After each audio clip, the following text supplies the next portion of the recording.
Good morning, everybody. Good morning, everyone. Am I audible and visible?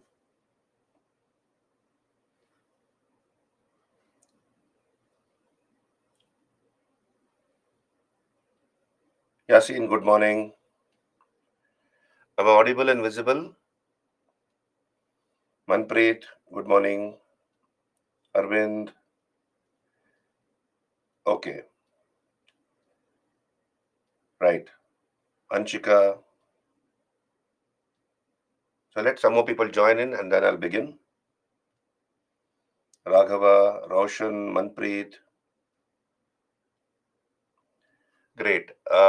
Last week we covered early medieval Indian history. Last week, so I covered the following topics: Shankaracharya and his philosophy of Advaita. So I've completed that. Then of course, the Arab conquest of Sindh, which happened in 712 AD. We looked at the effects of the Arab conquest of Sindh, the triangular conflict for Kannauj between the Palas, Pratiharas, and the Rashtrakutas. Then we came to the Rajputs, the age of Rajputs. Then Ghazni and Ghori, right? And then of course the Chalukyas of Kalyana, the Imperial Cholas, then the Pandyas, Hoysalas, and the Kakatiyas. So I completed that. Then I began with Delhi Sultanate last Friday, 2 days back, but I could not complete it. So we'll continue from the Delhi Sultanate onwards.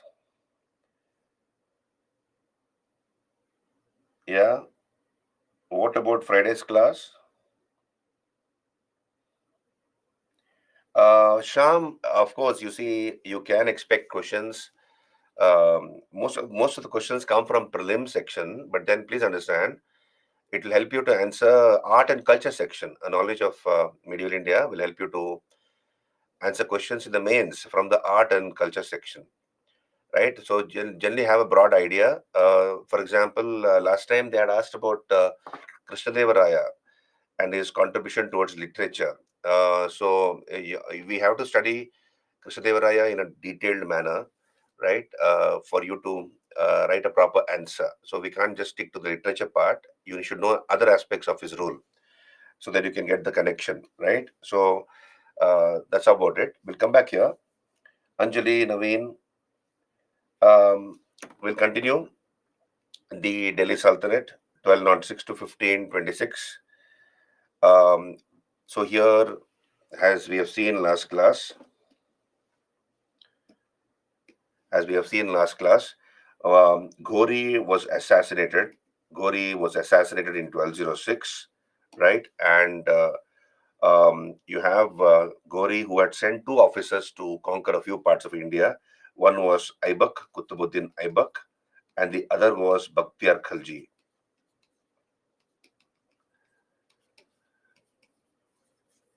Right? So Bakhtiar Khalji conquered eastern parts of India, and Aibak had conquered a few areas like Delhi, Kalinjar, Mohoba, etc. When Ghori was assassinated, Qutbuddin Aibak proclaimed himself independent. He proclaimed himself independent and established the Sultanate of Delhi in the year 1206. So we have seen that. Totally, it lasted for a period of 320 years, the Delhi Sultanate, under five dynasties. You see here the Ilbari Turks or the slave dynasty, the Khaljis, the Tughlaqs, the Sayyids, and the Lodhis. So totally five dynasties ruled the Delhi Sultanate. It's called Delhi Sultanate because the rulers of this dynasty had the title of Sultan or King, and they ruled from Delhi. So that's why it's called Delhi Sultanate, this chapter, right? So among the five dynasties which ruled the Delhi Sultanate, the Tughlaqs ruled for the longest period of time. The Tughlaqs ruled for the longest period of time, as you can see here. So they ruled for the longest period of time. And the shortest period of time was ruled by the Khaljis. So they ruled for the shortest period of time, 30 years, right? And the first four dynasties were of Turkish race. They belonged to the Turkish race. They were Turks by race. Whereas the Lodhis were Afghans. We have seen that. The Lodhis were Afghans, right? I'm just recapping whatever I did last class. So then we spoke about the city of Delhi, called Indraprastha in the ancient times during the Mahabharata times. So capital of the ancient Kuru kingdom, right? And then of course Anangpal Tomar of the Tomara dynasty established the city of Dhillikapuram on the ancient site of Indraprastha and made it his capital. Totally 7 cities were built there, 5 by the Delhi Sultans and 2 by the Mughals. So we have seen this is the last class. We have the slave dynasty or the Ilbari Turks, who, among them we have Qutbuddin Aibak, who built the city of Meheroli. So that was the first city of Delhi. Meheroli. Siri was the second, built by Alauddin Khalji, belonged to the Khalji dynasty. Then Tughlakabad, built by Ghiyazuddin Tughlaq, the founder of the Tughlaq dynasty. Jahanpana was built by Muhammad bin Tughlaq. And the fifth city was Firuzabad, now called Kotla Firuzshah. That was built by Firuzshah Tughlaq. Right? These are the 5 cities built by the Delhi Sultans, and 2 were added by the Mughals. One was, of course, Deen Pana by Humayun, and then Shahjahanabad, built by Shah Jahan. Right? So these are the 7 cities of Delhi. Remember them. I'm coming to that, Musarraf. Just hold on, Musarraf. Hold on. I'll come to that. I'll answer your question. We'll come back here. So the first dynasty has been called as the Ilbari dynasty or the Memuluk Sultan. So I told you in last class why it is wrong to use the word slave. To use the word slave is wrong. Why is it wrong? Because it is wrong to use the word slave dynasty simply because only 3 were slaves. That is Aibak, Qutbuddin Aibak had been the slave of Ghori, isn't it? And then Iltutmish or Iltutmish had been the slave of Aibak, and Balban had been the slave of Iltutmish. But even before these 3 became sultans, even before Aibak, Iltutmish, and Balban became sultans, they had been manumitted by their masters. So understand the meaning of these words. Manumitted. That is, they had been given back their freedom. They had been given back their freedom. They had been made free by their masters from the tag of slavery. So they were free birds even before they became sultans. So they had been manumitted or freed from the status of slavery by their masters. So therefore, it is wrong to use the word slave. You can call them as Ilbari Turks. That would be a appropriate word to address them, because all the rulers of this dynasty belong to the Ilbari tribe of the Turks, except Aibak, who belonged to the Aibak tribe. So Aibak belonged to the Aibak tribe. All the others belong to the Ilbari tribe of the Turks, and therefore it is appropriate to use the word Ilbari Turks. We can also use the word Memluk Sultans. Memluk means slave born of free parents. Slave born of free parents. You see, Aibak became a slave of Ghori. But then Aibak's parents were free birds. They were not anybody's slaves. Similarly, Iltutmish became the slave of Aibak, but Iltutmish's parents were free people. Similarly, Balban's parents were free people, right? So we can use the word Memuluk Sultans. Memuluk means a slave born of free parents. Are you there with me, all of you? Please raise your hands, right? Are you clear about that? So it's wrong to use the word slave dynasty. We can use the word Ilbari Turks or the Memluk Sultans. Can I move on? All of you, visible, audible? Hello?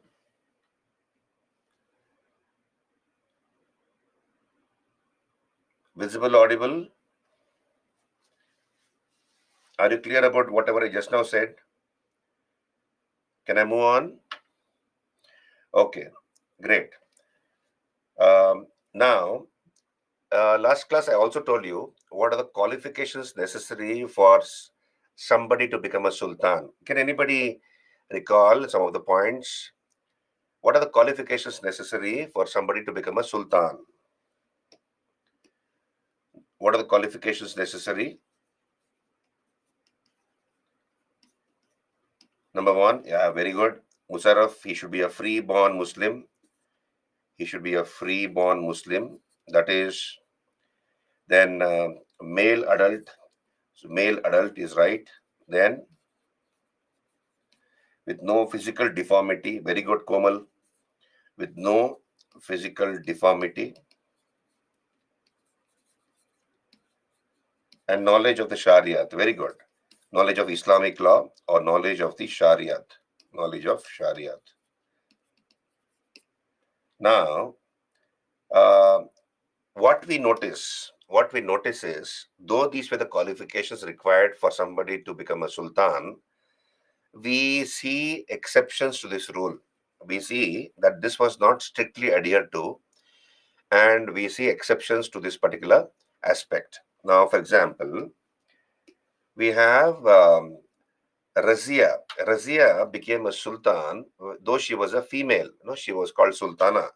So we have, Razia was a female, and she still sat on the throne of Delhi, right? Then we have Muhammad bin Tughlaq. Muhammad bin Tughlaq became a sultan when he was still a minor. He was about, he was about 15 years old when he became sultan, right? So what did you say? He should be a male adult. Here, MBT, Muhammad bin Tughlaq, MBT in short, was a minor. Then we have Alauddin Khalji. Alauddin Khalji said he will not follow the Shariat. What was necessary for the good of his subjects, he will do that. So, okay, so Alauddin Khalji was another exception. And of course, we have Nasiruddin Khusro. Nasiruddin Khusro, who was a Hindu convert. He was a Hindu convert who sat on the throne of Delhi. So he was a Hindu convert who sat on the throne of Delhi, converted to Islam. So his background was that as far as religion was concerned, he was a Hindu but converted to Islam. But still he was allowed to become sultan. So these qualifications were only on paper. It was not strictly adhered to. So what decided the issue of succession? What decided the issue as regards the question who should become sultan? The sword. The sword decided everything. The sword. That is, if you are strong, you're right. If you have the support of the army, if you have the support of the nobles, you yourself are capable, you're cunning, shrewd, then you stand a very good chance of becoming a sultan and remaining a sultan. So the sword issue was the one which decided the issue as such, right? So though these qualifications existed on paper, not strictly adhered to, because we have exceptions to this particular rule. Male adult, Ritu, you should answer that question. Male adult, when do you get voting rights? About, male adult would be about 18 years or so, right? At that time, around that time, male adult would be about 18 years or so, 18, 20 years. Here, Muhammad bin Tughlaq was a minor. Are you there with me? Okay, at that time, okay, at any time, minor is a minor. So we'll come back here. So these are the exceptions. So among the 11 rulers, as you can see here, we cannot consider all the 11 as sultans. Kaikubad was 17 years old and Kayumars was a 3-year-old boy. Right, therefore these two cannot be considered seriously as sultans. So we can consider 9 of them as sultans. And out of these 9, as you can see on your screen, 4 are important. Qutbuddin Aibak, Iltamish or Altatmish, then Razia and Balban. Now in this chapter called Delhi Sultanate, you need to remember that these are the important kings you need to remember. Okay, that is Iltutmish. Iltutmish is one. Then Balban. Then Alauddin Khalji.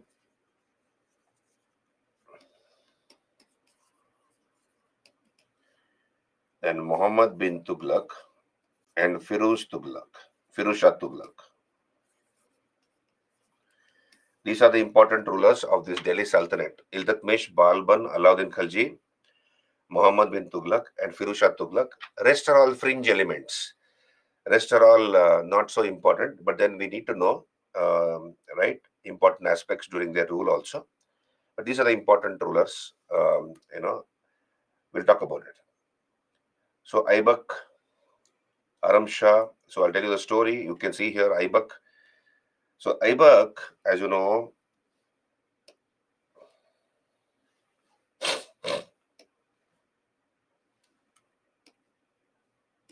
so Qutbuddin Aibak, he succeeded to the positions of Ghori. Ghori had sent Aibak and Bakhtiyar Khalji to conquer a few parts of India, and Aibak claimed the Indian positions as his own, and he proclaimed himself independent. So in 1206, he established the Delhi Sultanate. We've seen this. He ruled from Lahore. Lahore in Pakistan, present-day Pakistan, was his capital. He ruled only for 4 years, 1206 to 1210. And he's called Lak Baksh, because he was very generous in giving donations to the poor and the needy, hence called Lak Baksh, or giver of lakhs. Giver of lakhs. He's also called Akshar Baksh, because he patronized a number of scholars. Then the official first, so the first official history of the Delhi Sultanate was written during his period by Hasan Nizami. So Hasan Nizami wrote the first official history of the Delhi Sultanate called Tajul Masir. So that is the first official history of the Delhi Sultanate. What is the meaning of official history? Official history is history authorized to be written by the government of that particular period. Official history, right? History written on the orders of the government. So Hasan Nizami wrote Tajul Masir. Now Aibak laid the foundation of the Qutub Minar. You all know this. He laid the foundation of the Qutub Minar in memory of the Sufi saint Khwaja Qutbuddin Bakhtiyar Kaki. So at the time of Aibak, there was a Sufi saint belonged to the Chisti Silsila. He belonged to the Chisti order of Sufis, Chisti order. His name was Khwaja Qutbuddin Bakhtiyar Kaki. Khwaja Qutbuddin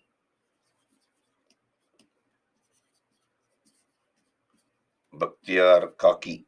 And Aibak was a disciple of Qutbuddin Bakhtiyar Kaki.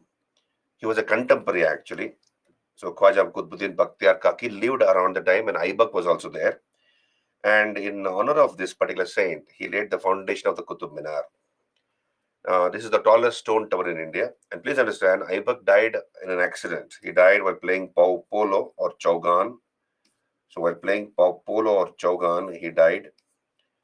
So he could not complete the Qutub Minar. It was completed by his slave and son-in-law, Iltutmish. The Qutub Minar. It is the tallest stone tower in India. Tallest stone tower in India, the Qutub Minar.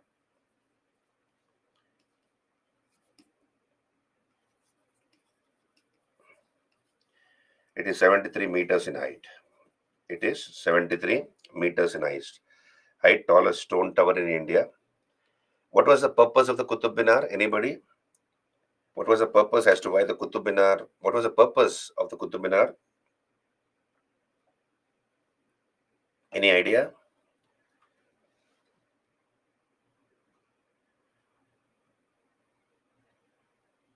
Memory? No. Sham? No, not memory. Anybody else? Keep an eye on enemy? No. Surveillance, prayer, dhyana. Okay. Now look here. His message to convey. No. Listen. The main purpose of the Qutub Minar was for the Muezzin to call the faithful to prayer. For the Maulvi, You see, you have a pulpit in a mosque. In a mosque or a masjid, there's a pulpit. So that is where the Maulvi, the head of the mosque, is called a Maulvi, as you all know. So he stands in the pulpit and he calls the faithful to prayer. Allahu Akbar. What is he saying? Please come. It is time for prayers. So that is a pulpit. And during the time of Prophet Muhammad, I believe, he would stand on the tallest sand dune. He would stand on the tallest sand dune in the desert and call the faithful to prayer. So the purpose of the Qutub Minar was for the Muezzin or the Maulvi to call the faithful to prayer. But later it was converted into a victory tower. It was converted later into a victory tower. Right? Did you understand? So victory tower. Right. Now, the Qutub Minar, as you all know, has, so this is the Qutub Minar. You see on your screen, you have the Qutub Minar. It has 5 stories, please understand. The first 4, so 4 were built by Iltutmish. The first 4 were built by Iltutmish. At the time of Firuz Shah Tughlaq, there was a lightning. A lightning struck the 4th tower or the 4th story, and the 4th story was damaged. Firuz got the 4th story repaired and he added a 5th tower or a 5th story to it. Right? Now, the first 3 are of red sandstone. As you can see here, red sandstone. So first 3 towers are of red sandstone and the last 2 are made of marble. So we have this design element called flute and flanges. So the first 3 stories are of red sandstone and the last 2 towers, last 2 stories are of marble. And the first 3 stories have the design of flute and flanges. It's like a ribbed, it has got those ribs. You can see here, it's not even, it's got those ridges or ribs. That is called flute and flanges. Right. Aibak built the foundation Sham. Aibak laid the foundation of the Qutub Minar. So Aibak laid the foundation only. It was completed by Iltutmish. And as I told you last class, whoever completes a monument, the credit goes to him. So if there's a question asked who built the Qutub Minar, it is Iltutmish, not Aibak. Aibak laid the foundation. Right? 5th story was built by Firuz Shah Tughlaq. Firuz Shah Tughlaq. He got the 4th story repaired and he built the 5th tower or the 5th story. As a 4th story experienced a lightning strike and it was damaged. Right? So we'll move on here. So here, Aibak, we have seen that. I've told you the story of Aibak. So Aibak suddenly died because of a fall from a horse while playing polo or chaugan. So it proved fatal. That fall proved fatal, and he died. Now, once Aibak died, his son was placed on the throne. His name was Aram Shah, as you can see on your screen. His name was Aram Shah. So Aram Shah was placed on the throne of Delhi. But within 8 months, he proved incapable. He was inexperienced and incapable. And therefore, the military commanders, the Sardars, the military commanders, pulled him down from the throne and appointed or nominated the son-in-law, the slave and son-in-law of Aibak, Iltutmish, as the next ruler. Right? So Aram Shah was deposed by the military commanders or the Maliks. The military commanders or the Maliks deposed Aram Shah and placed Iltutmish on the throne of Delhi. Right? So I will do one thing. Can I, Chishti order is one of the orders in the Sufi, or among the Sufi saints, you have a number of orders, RB Jagani. When I do art and culture, we will speak about it, the Sufi movement. So just hold on. So we have Chishti, Qadri, Naqshbandi, Firdausi, Shabtari, so many orders are there. So Chishti order was one of the most popular orders in India, apart from the Suravardi order, apart from the Suravardi order. So we'll come back. So what I'll do is let me explain to you the story of the slave dynasty, and then we'll discuss the PPTs. Is it fine?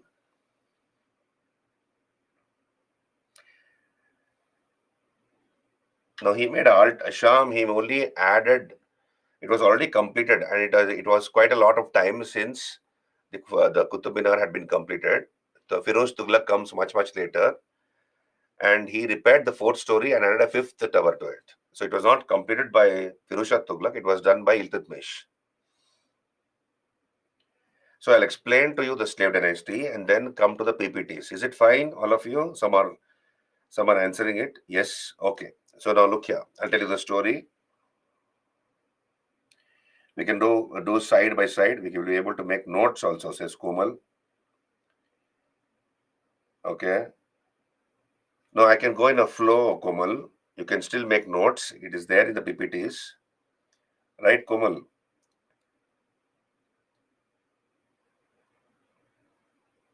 Okay. Okay. Now look, listen up. Very simple.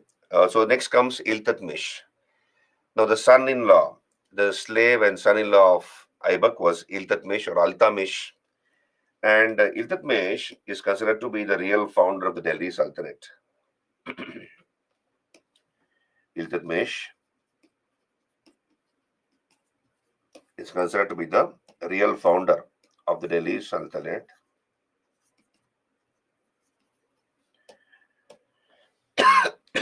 He shifted the capital. He shifted the capital from Lahore to Delhi. So Delhi becomes the capital under Iltutmish. There are some important things you should know about Iltutmish, right? So Iltutmish is the person who appointed a group of slaves as his advisors. He picked not slaves, he picked and chose some members, about 36 of them, who became the advisors to Iltutmish. They're called Chahalgani or Chalisa. So he established a Chalisa, also known as the Chihalgani, a group of 40 ministers, group of 40. The actual number was about 36. So they became the advisors to Iltutmish. And this particular institution, the Chalisa institution, became a very powerful institution after the death of Iltutmish. They became the de facto authority after the death of Iltutmish. So whatever was happening in the kingdom, good and bad, would be brought to the notice of Iltutmish by these Chalisa members. So they acted as the eyes and ears of Iltutmish, Chalisa. Now, during the time of Iltutmish, we have the first attack of the Mongols. So Mongols were from Mongolia. Mongolia is north of China. If you look at the map, north of China, you have Mongolia. So these Mongols were from that area. And in Central Asia, we have a particular kingdom called the Khwarezmi Kingdom. Khwarezmi.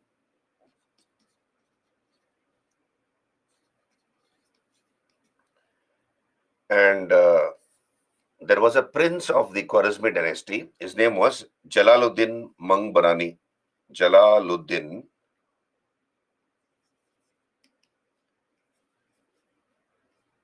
Mangbarani. So here we have the leader of the Mongols. His name was Chengiz Khan. Chengiz Khan. So this fellow, Chengiz Khan, attacked the Khwarezmi kingdom and defeated the Khwarezmi ruler and began to chase this Jalaluddin Mangbarani to kill him. Now, Jalaluddin Mangbarani came running to the Punjab. He came running towards India to the Punjab, and from there he sent an emissary, an ambassador, to the court of Iltutmish requesting for asylum. So he asked for asylum, that is protection, please give me protection in your kingdom from this Mongol warrior Genghis Khan. Iltutmish politely refused to offer any assistance or asylum to Jalaluddin Mangbarani. So Jalaluddin Mangbarani, when he was denied any asylum by Iltutmish, ran away towards Persia. That is, he ran away towards Iran. So he ran away towards Iran. And the Mongols, who had been following him closely, came up to Punjab. They came up to Punjab, but it was summer season, and North India gets very, very hot, as you know, in summer. So they could not tolerate the heat of North India. So they engaged in loot and plunder in parts of Punjab and went back. Now, by denying asylum to Jalaluddin Mangbarani, Iltutmish saved the infant Delhi Sultanate from a possible Mongol attack. He saved the infant Delhi Sultanate. So why do we say infant Delhi Sultanate?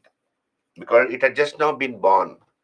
Aibak had established the Delhi Sultanate, and then Iltutmish had succeeded him. Now, what would have been the consequence if Iltutmish had given shelter to Jalaluddin Mangbarani? The Mongols would have attacked Delhi. They would have attacked Delhi, and it would have been difficult to defeat the Mongols. Therefore, through his diplomacy, Iltutmish saved the infant Delhi Sultanate from a possible Mongol attack. Right? Now, Iltutmish is the person who divided the kingdom into various iktas. Understand this? You see, this is the kingdom of the Delhi Sultanate, imagine. And you have the king here at the apex. This is the king at the apex. And we have, these are the various parts of the Delhi Sultanate. Let's say A, B, C, D, E, etc. Now, Iltutmish allotted a particular territory to an iktadar. So, iktadar, so he divided the empire into numerous iktas. So, this is the ikta, and the holder of an ikta, the holder of the territory, the governor of the territory came to be called an iktadar or a naim or a wali. So, he's called by various names, iktadar, naim or wali. Now, what was the duty of the iktadar or naim or wali? To maintain law and order, okay, to maintain law and order, to collect land revenue, and act as a judge in that area. Right? So to maintain law and order, he will have to keep an army. So he is given the right to keep an army. Right? He collects land revenue, taxes, and then he also acts as a judge. And when the king went to war, the Iqtadar assisted the king in his wars. So he can send his troops.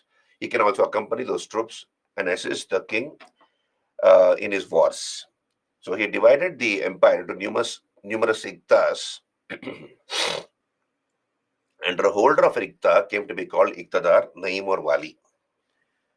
Now this system came to be called differently in different periods. For example, under the Mughals, it came to be called Jagir. Iqta came to be called Jagir, and the holder of a Jagir was the Mansabdar. So he came to be called a Mansabdar, who was paid in the form of Jagirs. So what was the duty of, I'll come back here. Now what was the duty of the Iqtadar? He has to collect land revenue, maintain law and order, and after defraying the expenses, whatever is required for his own, for the maintenance of that territory. So whatever from the total land revenue collected, he will require some money for running the administration of the Iqta. So he will defray the expenses. He'll reduce the cost, take away that much amount of money, and also for his own personal expenses, whatever is required. And the rest is sent away to the Sultan at Delhi. Right? So that was the duty of the Iqtadar. Now, this particular system differed from the feudal system. This particular system differed from the feudal system in the sense that you have in feudalism, here the Iqtadar was transferable. He did not own any personal lands. Iqtadar did not own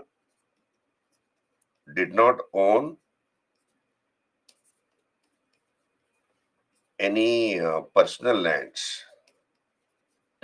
Okay, this is number one. Number two is he did not own any personal lands. Secondly, the Iqtadar was transferable. The Iqtadar was transferable from one Iqta to another Iqta. And third, his position depended upon the whims and fancies of the emperor, the Sultan. The Sultan could divest a person of the status of an Iqtadar. He can take away all his powers. So his status depended upon the king. So status was directly dependent upon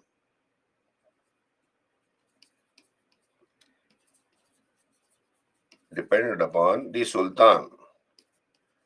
So in other words, the Sultan can make or unmake an Iqtadar. He can make or unmake an Iqtadar, right? So this was not there under the feudal system. Feudal system is where you have, once a particular territory has been given away, that person continues to keep control over that territory and it becomes hereditary. There's no question of transfer of that of a feudal of those lands to another feudal lord. So there was no transfer involved here in the as it was in the feudal system. So it differed from the feudal system. Are you there with me? Did you understand that part? I've already answered that, Shyam. Did you understand? Iktada.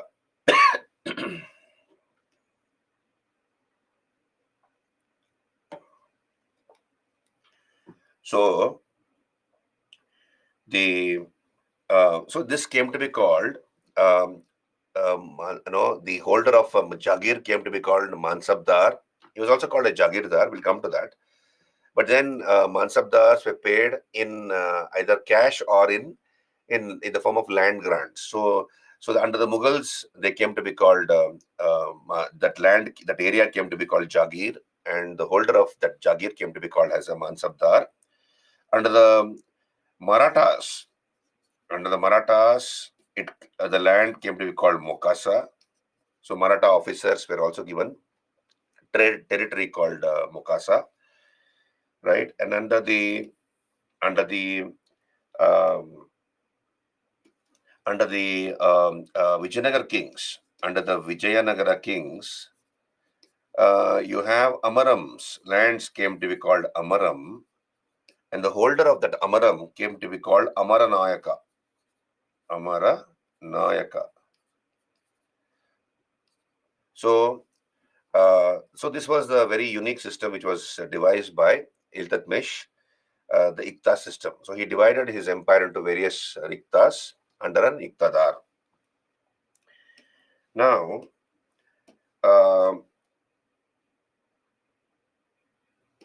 Iltutmish is the person who began the practice of applying for a Mansur. So he began the practice of applying for a Mansur. What is Mansur? In English, it is called letter of investiture. Letter of investiture.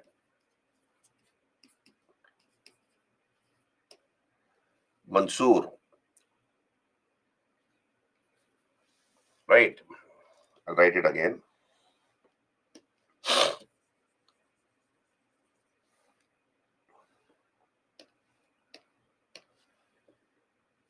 Mansur. Now, you see, there was one Khalifa. There was a Caliph at Baghdad. So there was a Caliph at Baghdad in Iraq. And there was another Caliph at Cairo in Egypt. And as you know, Khalifa or Caliph was considered to be the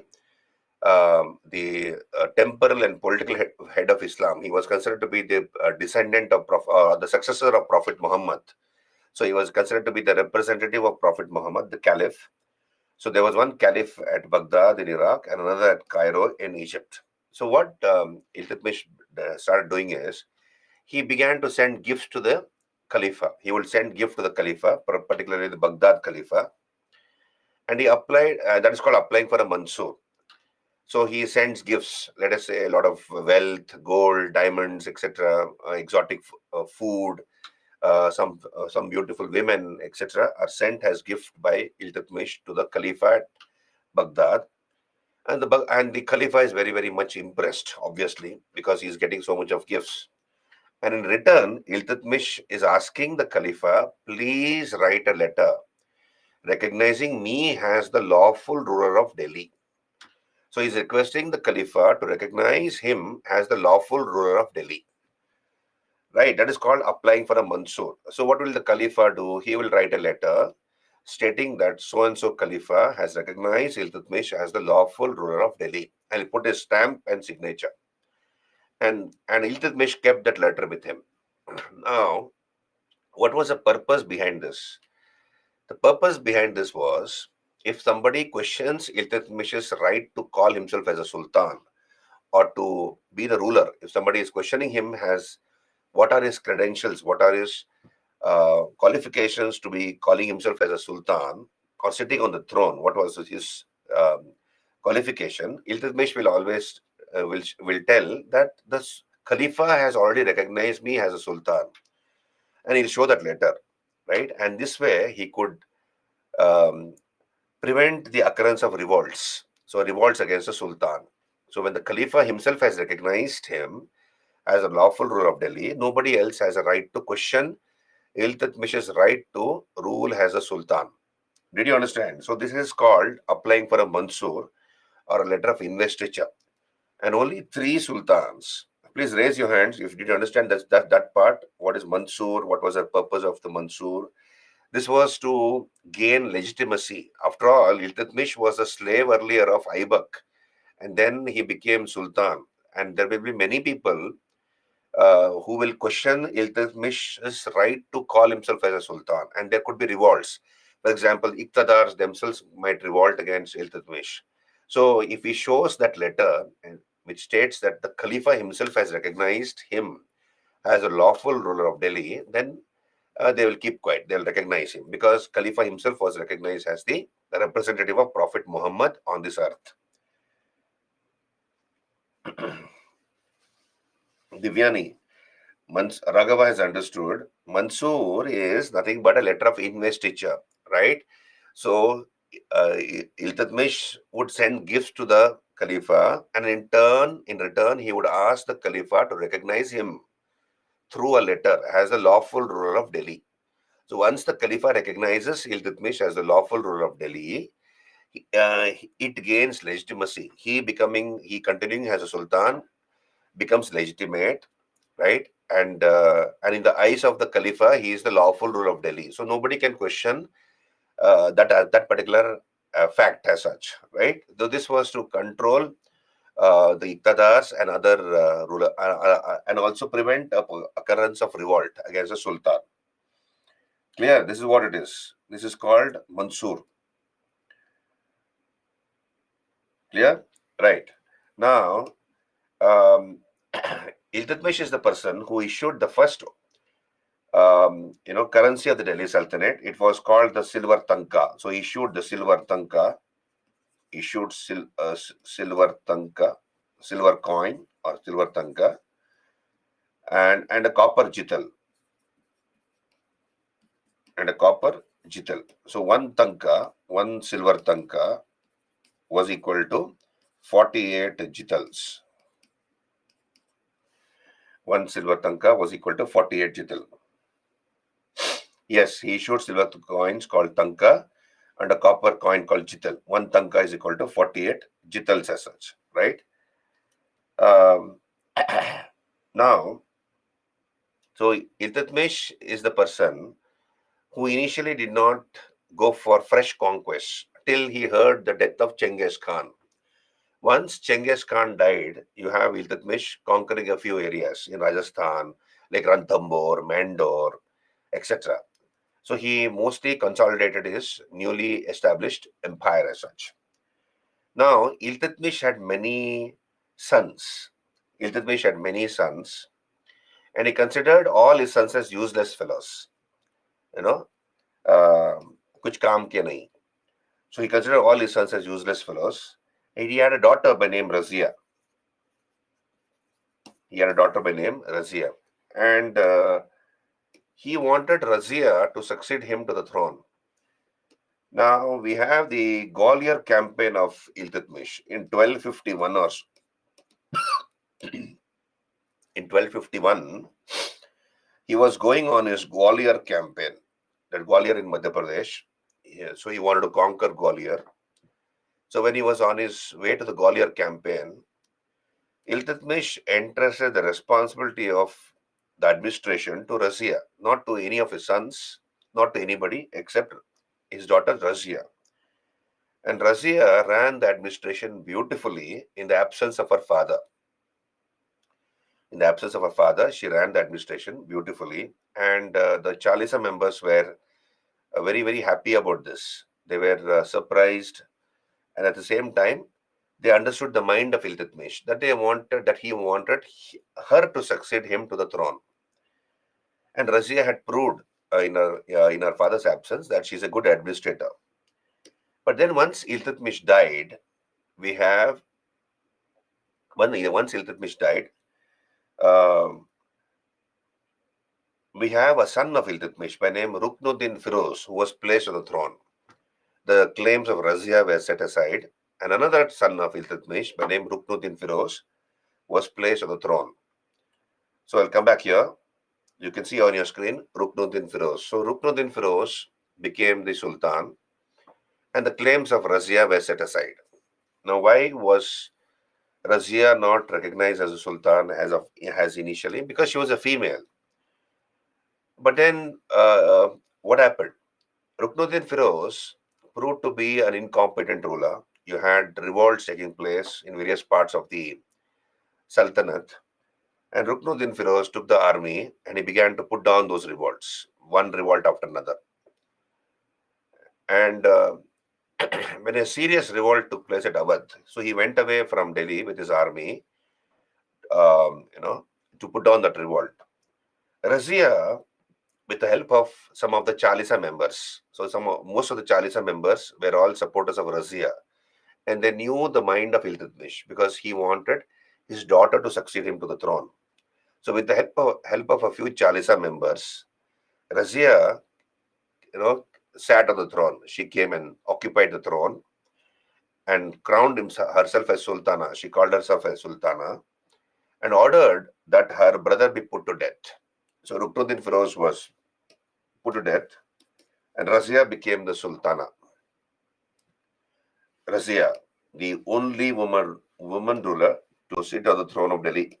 Razia Sultana, the only woman ruler to sit on the throne of Delhi.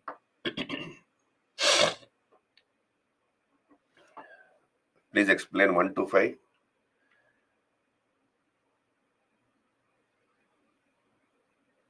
1 to 5 is what? Yasmin. That is Qutbuddin Aibak. Aram Shah, Razia. Yasmin.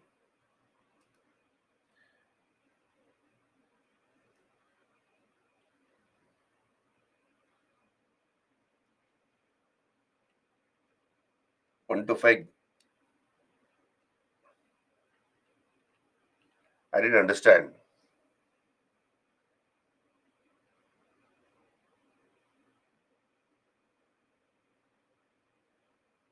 (1251) Gwalior campaign. Gwalior campaign. So he was. So Gwalior campaign. Just hold on.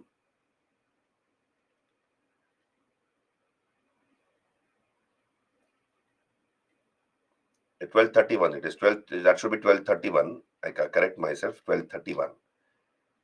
Yeah, this is 1231 here. Yeah, 1231. 1231.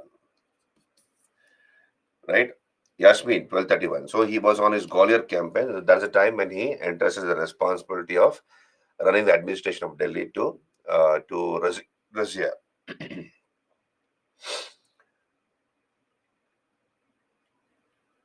Okay, now let's talk about Razia Sultana, the only woman to sit on the throne of Delhi. So she ruled for a very brief period of time. We'll talk about her. Razia Sultana, only woman to sit on the throne of Delhi.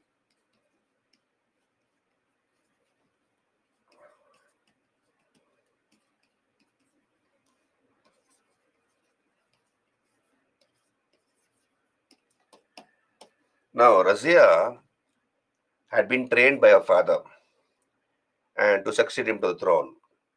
And we have a contemporary scholar called Minhaj Usiraj. Minhaj Usiraj. Minhaj Usiraj tells us that she was endowed, blessed with all the admirable qualities necessary for a king. But unfortunately, she was born of the wrong sex. And therefore, in the estimation of men, all these qualities were useless. That's what Minhaj Siraj says. She was endowed with all the admirable qualities necessary for a king. But unfortunately, she was born of the wrong sex. And in the estimation of men, all these qualities were as good as useless. Now, we are talking about 13th century India, mind you, 13th century India.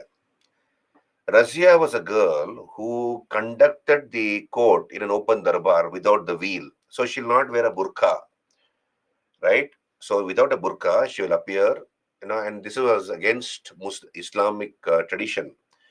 A female is not supposed to show her face to everybody, isn't it? And they're supposed to cover their face with a burqa. So during those days, she'll appear without a veil, right? Or a veil, and conduct the court in an open darbar. She was a great archer. So whenever she took aim and discharged the arrow, 9 out of 10 times it will go and hit the bullseye. She rode the elephant. She rode the horse. And then she had a favorite by name Jamaluddin Yakut. Jamaluddin Yakut. He was a Abyssinian slave. He was a slave from Abyssinia, that is Ethiopia. So when we do world history, we'll talk about it. Ethiopia. Right? So Jamaluddin Yakut. He was an Abyssinian slave or a slave from Ethiopia. And she made him Amiri Akur. She appointed him as Amiri Akur. Akur is master of the stables. She appointed him as the master of stables, where horses are kept. So he became the master of the stables. And whenever she was free, whenever she was having her free time, she will spend most of her time with him. So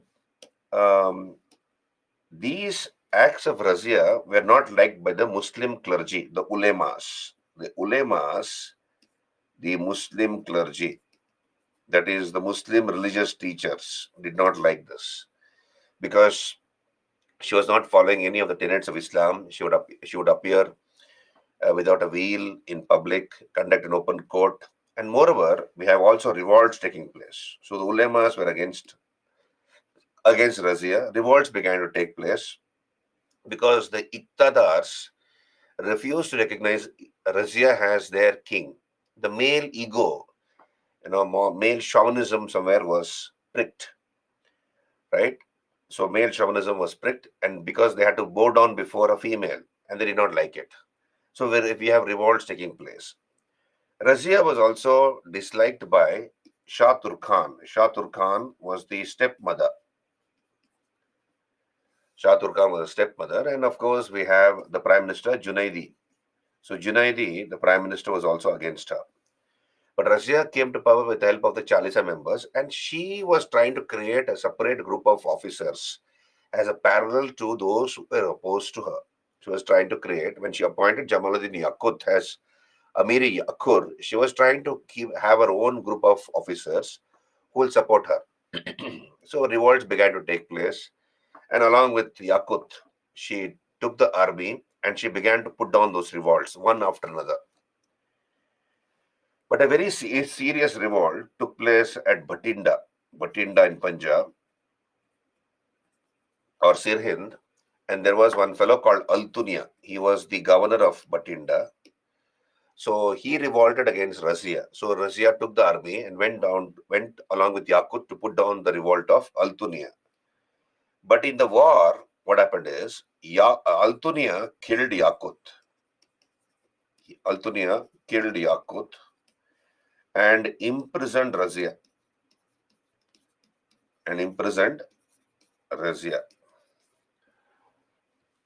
And very quickly, another son of Iltutmish was placed on the throne of Delhi by name um, um, Behram Shah. So you can see here, Muizuddin Behram Shah. So Muizuddin Behram Shah was placed on the throne of Delhi. Right. So Razia had lost everything in a jiffy. She lost the throne and she lost Yakut, her favorite, and she was in prison in the hands of Altunia. Now, what she did is she had to extricate herself from this precarious position, and she was a very smart girl. So, what she did is to extricate herself from that precarious position. And please understand, no army was sent from Delhi to rescue the Sultana, the queen, who was now the king. No army was sent, or no help was sent from Delhi to rescue the Sultana. Instead, another son of Iltutmish was placed on the throne by name Muizuddin Bahram Shah. Now, what Razia did is she proposed marriage to Altunia. She told Altunia, I would like to marry you. And that fellow had his own selfish interest. He thought if he marries Razia, he will get the throne of Delhi.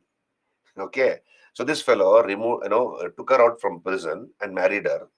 Altunia married Razia, and both of them with the army began to march towards Delhi. But who wanted Razia back in Delhi? Nobody. So an army was sent, and on the way they were killed. Razia was killed along with Altunia. This was the end of Razia Sultana. Did you understand? So she ruled only for 4 years. Razia Sultana.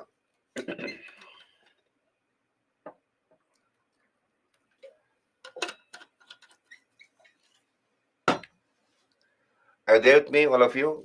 Can you raise your hands so that I know that you're able to understand?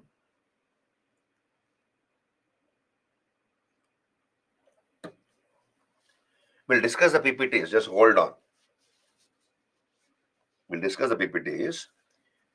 Yakut, Jamaluddin Yakut, an Abyssinian slave.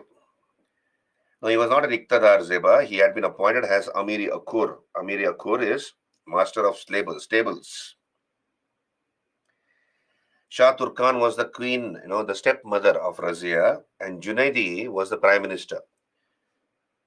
Junaidi was the prime minister. So, Junaidi was also against Razia.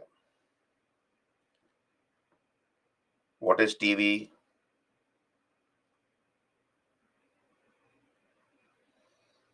Okay, Deepinder, I did not know that. Kila Mubarak Fort present in Batinda. Zeba, I told you, Altunia was the governor of Batinda. So, Iqtadar of Batinda, he revolted against Razia. Razia took the army along with Yakut, but then Altunia killed Yakut and imprisoned Razia, right? Now, as you can see on your screen, once Razia was disposed of, very quickly, we have two people who were placed on the throne. Rather, three people. Muizuddin Bahram Shah, Alauddin Masud Shah, and Nasruddin Mahmud. They were all the sons of Iltutmish. And we have groupism in the Delhi Sultanate court. You had a group of ministers who will have their own favorite as to who should become the next sultan. So you see, the emperor will have many wives, and from them many sons. Okay. Now, as we have seen, there was no definite law of succession amongst the Delhi sultans. Anybody, if the king has, let us say, 20 children, 20 sons, all the 20 sons are equally eligible to become the next sultan. So ultimately, it was a sword which decided the issue. And then, apart from the individual capacity of that particular person, he should have the support of the nobles, the army, and he himself should be capable. So you have groupism in the Delhi Sultanate court. So a group of ministers, let us say, there are a group of ministers called A, there are another group of ministers called B, another group of ministers are called C. So group of A ministers want, let us say, the first son of the Sultan to become king. A group of B ministers, let us say, want the third son to become the Sultan. And the group of C ministers want the sixth son to become the sultan, because if their candidate becomes a sultan, they will occupy important positions in the government. So this was there. As a result, we have this power struggle going on. Muizuddin Bahram Shah ruled for a few years. He was killed by the rival group of ministers who had their own favorite as to who should become the next sultan. Then Alauddin Masud Shah was placed on the throne, another son of Iltutmish, and he was in turn killed by another group of ministers who wanted Nasruddin Mahmud to become the sultan. So ultimately, Nasruddin Mahmud, one of the sons of Iltutmish, became the sultan. Did you understand? Hello.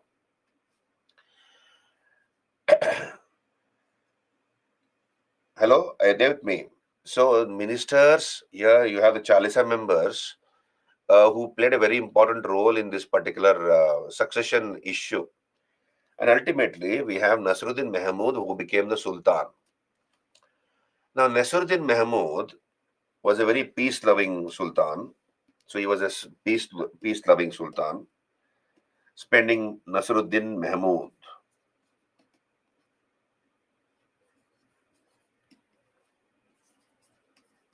Peace-loving sultan, and under him, and so most of the time he would spend in namaz, prayers, meditation, spiritual pursuits.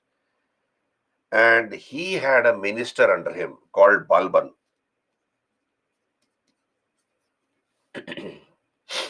So all the administration was run by Balban. Nasruddin Mahmud, in fact, Balban had given his daughter in marriage to Nasruddin Mahmud. So Balban was the father-in-law of the Sultan Nasruddin Mahmud, and all the administration was run by Balban.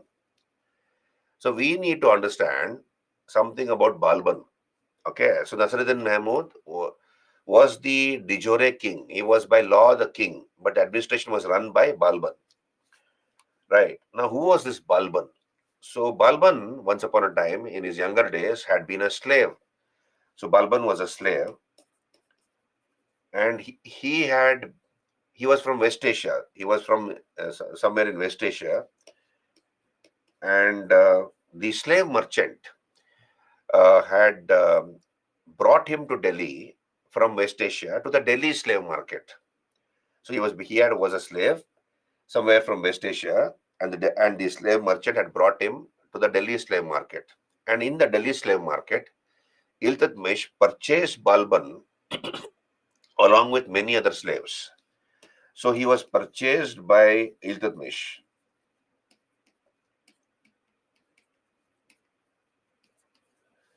Now Balban began his career in a very humble manner.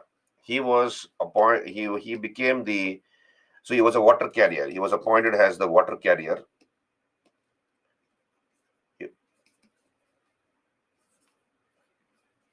He would carry water to the palace. So then he became the Sultan's Khasdar. Khasdar is personal attendant. Personal attendant. So let us say the Sultan wants to, spit. While he's chewing pan, he wants to spit. So he will call Balban, and Balban will come with a bowl. And in that bowl, you have the tukpan, as it is called, tukpan. So he will spit in that bowl. So he started his career like that, as a water carrier, as a kasdar of Iltutmish. And then he was very hardworking. He was very humble, very honest, and very, very hardworking. And Iltutmish began to like him. So he appointed Balban as his bodyguard. He appointed him as his bodyguard. And then a member of the Chalisa. So he became a member of the Chalisa. So we see the steady rise of Balban. So water carrier, Khasdar, bodyguard of Iltutmish, and then a member of the Chalisa. After Iltutmish died, he became the master of the hunt, Amiri Shikar. So Shikar is hunting, as you know. So Amiri Shikar, he became the master of the hunt. So when the king went to hunt in the forest, the hunt would be organized by this officer, Amiri Shikar, so that it becomes a successful hunt. So he was appointed as Amiri Shikar at the time of Razia. Right? And then Then came Nasruddin Mahmud. So Nasruddin Mahmud made him the Wazir. Wazir means Prime Minister. And then Naib Sultan, Deputy Sultan, Deputy Sultan.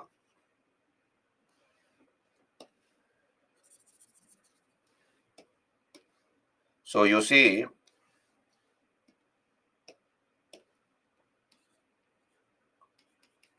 this Balban had a beautiful daughter. He gave his daughter in marriage to Nasruddin Mahmud. So he becomes the father-in-law of the Sultan, Nasruddin Mahmud. So Wazir, Prime Minister, Naib Sultan or Deputy Sultan, and all the administration was taken care by Balban. Nasruddin Mahmud spent most of his time in spiritual pursuits. We are told by a contemporary scholar, his name was Isami. Isami tells us in his book called Futuhu Salatin.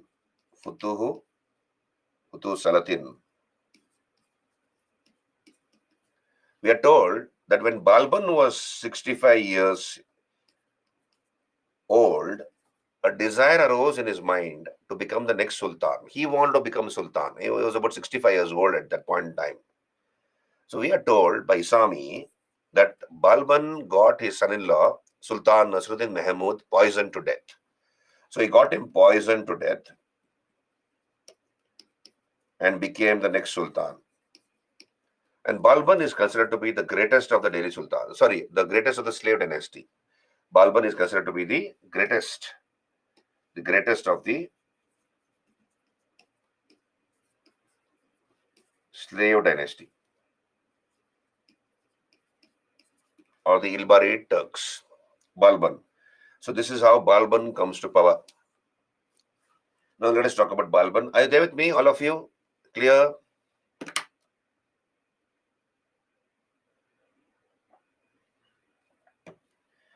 So before invasion of Ghazni and Ghori on India, any Muslims live in India or not? Chenuru, of course, quite a lot of Muslims were there. I told you that Islam entered India through the Kerala coast. It was the Arabs who brought Islam into India. And the oldest mosque in India again is in Kerala. So there were a sizable number of Muslims. But then they were a minority. Okay, clear. Can I move on? So let us come to Balban, a very fascinating person, Balban.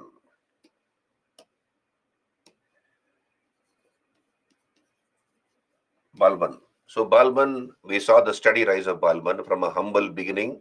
He became the Sultan. He got his son-in-law murdered by poisoning him, and he became the Sultan. Right? Now, Balban is the person who is considered to be the greatest of the slave kings.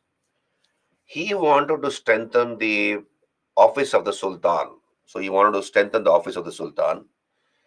And therefore, he introduced certain practices, court etiquettes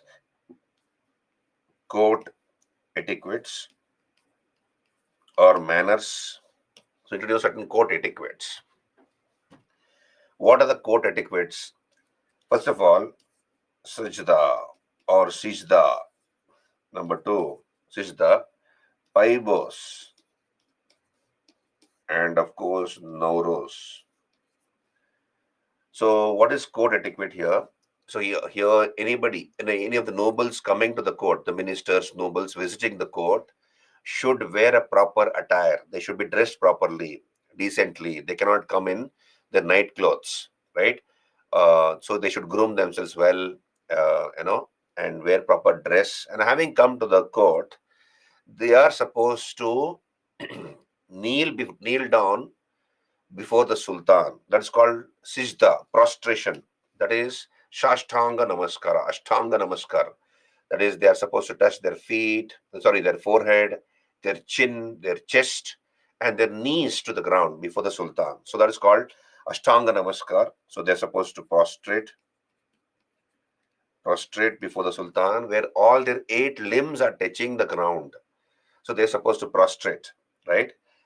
Then Paibos, kiss the feet of the Sultan. They're supposed to kiss the feet of the Sultan. Having prostrated, they're supposed to kiss his feet. He also introduced the Persian New Year festival called Nowruz. So Persian New Year festival. Um, Balban is a person who never showed his happiness or sadness in court, in public. So he maintained a stone-like silence. His face was devoid of any expression, right? Like a statue. He's not smiling. Any joke is been cut in the court, is cracked in the court. He will not laugh. He'll not smile. So everybody, when they see the Sultan keeping a very serious face, a serious demeanor with no smile on his face, then they will also not keep. They will also not smile. So he would do that. Then he'll wear proper dress to the court. And then let us say in the night, in the middle of the night, there's a spy who wants to convey some message to the Sultan.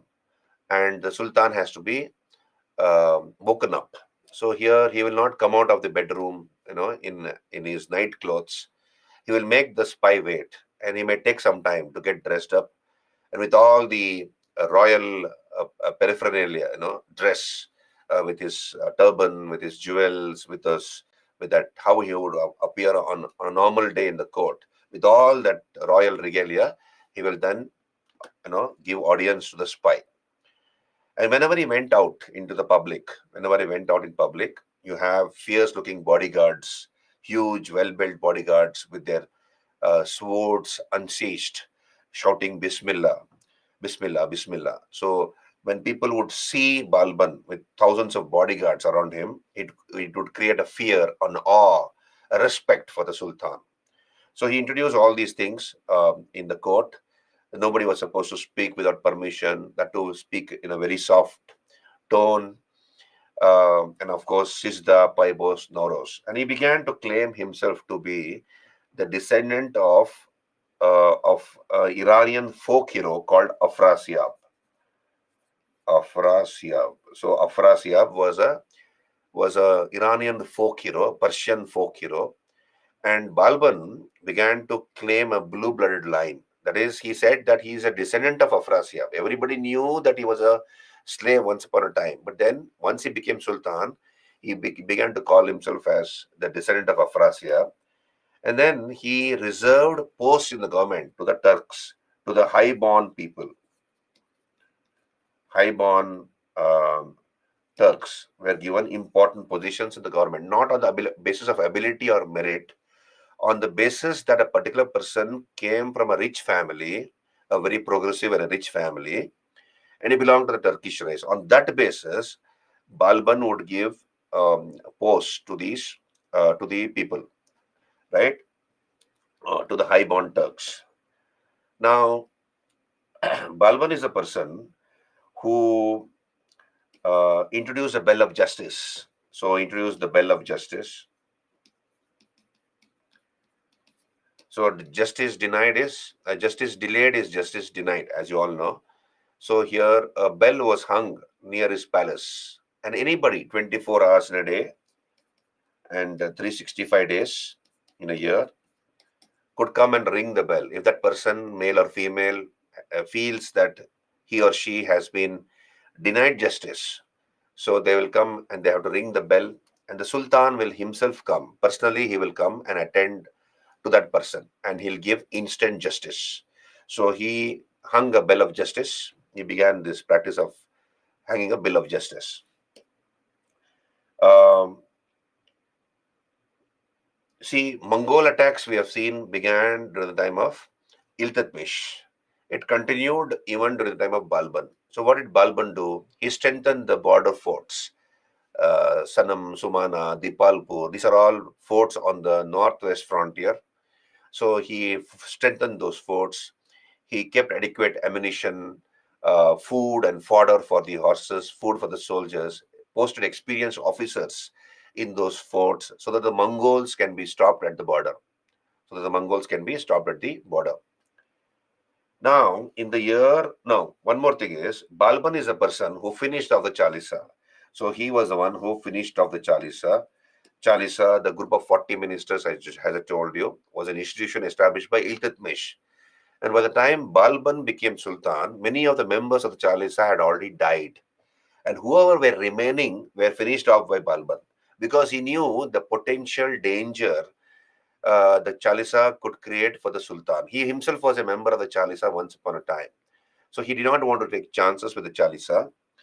And one by one, he killed the members of the Chalisa or punished them severely and forced them to quit as Chalisa members. For example, we have the governor of Bengal, Tughril Khan. So Tughril Khan was the governor of Bengal, and he revolted against Balban. So Balban marched against Bengal, okay, defeated Tughril Khan in battle, and then beheaded him. He cut off his head. So Tughril Khan was beheaded. And Balban appointed his second son. Bugra Khan. Bugra Khan was appointed as the governor of Bengal. So he was Balban's second son, Bugra Khan. Similarly, there was a Chalisa member called Malik Bakbak. Malik Bakbak. So that fellow got drunk, Malik Bakbak. He got drunk, and in a state of drunkenness, he killed his servant. So Balban ordered that Malik Bakbak was arrested, and then of course he was flogged and to death. He was flogged to death, and the body was handed over to the dead widows, that person's widow, whomever Malik Bakbak had killed. So this way he finished off the Chalisa members. Now, Balban is a person who spent most of his time in consolidation. So he consolidated the Delhi Sultanate. He did not go for fresh conquests. So he followed a policy of consolidation. And then we have a very serious Mongol attack which took place in 1285. So Balban had appointed his eldest son, Prince Muhammad. So Prince Muhammad was Balban's eldest son. And Prince Muhammad had been appointed as the warden of the marches. That is, in charge of the border areas, warden of the marches. That is to tackle the Mongol menace. So in 1285, there was a very serious Mongol attack on India. And Prince Muhammad, the eldest son of Balban, fought bravely and he was able to repel the Mongol attack. But in the process of doing so, unfortunately, Prince Muhammad lost his life. So this hurt Balban very, very seriously. It broke his heart because Prince Muhammad was his eldest son and he wanted Prince Muhammad to succeed him to the throne. So this broke the heart of Balban, and Balban gave him a title, Khan-e-Shaheed. He called him Khan-e-Shaheed. Right? And once Prince Muhammad died, Balban was very old. He was about 85 years old now. He asked Bugra Khan, the governor of Bengal. So I told you, Bugra Khan, the second son of Balban, had been appointed as the governor of Bengal. So Bugra was asked to come back to Delhi. Balban told him, you come and take care of the administration here. You become the Sultan. But Bugra was afraid of his father. He said he's very happy in Bengal. He doesn't want to become Sultan. And he has no desire to becoming Sultan. So he's happy in Bengal. So Bugra stayed back in Bengal. As a result, Balban decided to appoint the son of Prince Muhammad, the son of late Prince Muhammad, that is Kaikubad. So he appointed Kaikubad. Sorry, yeah, he appointed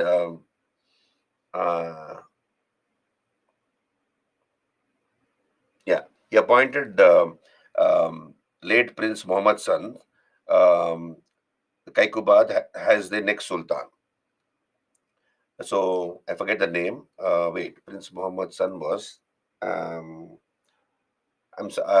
I'll make that correction, please. Just hold on. So he appointed the son of Prince Muhammad as the next Sultan, and he died. Now, once Balban died, we have the Kotwal of Delhi. So Kotwal of Delhi, by name Fakhruddin. This Fakhruddin. So I'll just skip my mind. Just hold on.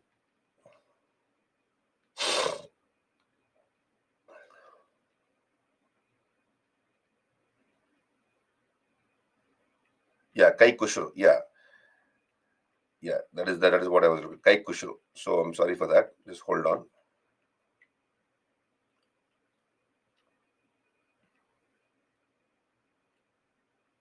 So once Prince Muhammad died, Bugra Khan refused to become the Sultan, Balban appointed Kaikhushru, that is the late Prince Muhammad's son, as the next Sultan. So his name was Kaikhushru.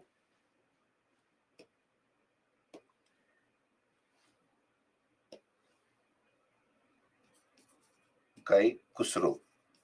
So Kaikhushru was appointed as the next Sultan. So once Balban died, we have the Kotwal of Delhi. The Kotwal of Delhi, by name Fakhruddin. Kotwal is the head of the police. So he was a very influential minister, Fakhruddin. So what this Fakhruddin did is, he sent away Kaikhushru to Multan. He sent away Kaikhushru to Multan and appointed Bughra Khan's son as the next Sultan. Bughra Khan's son was Kaikubad.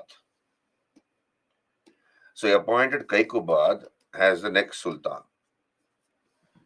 Right. Now, Kaikubad becomes the next Sultan. So here, please understand, Kaikubad became the first Sultan when the father was still alive. Kaikubad was the first Sultan to become Sultan when father was still alive. Who was the father of Kaikubad? Bughra Khan.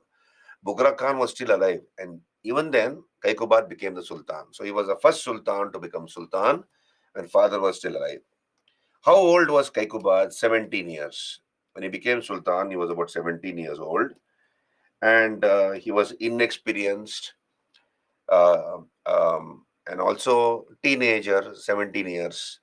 So, and he was Sultan, and a Sultan can do anything and can have everything because he has got so much of power. So what Kaikubad did is, he became addicted to wine, women, opium.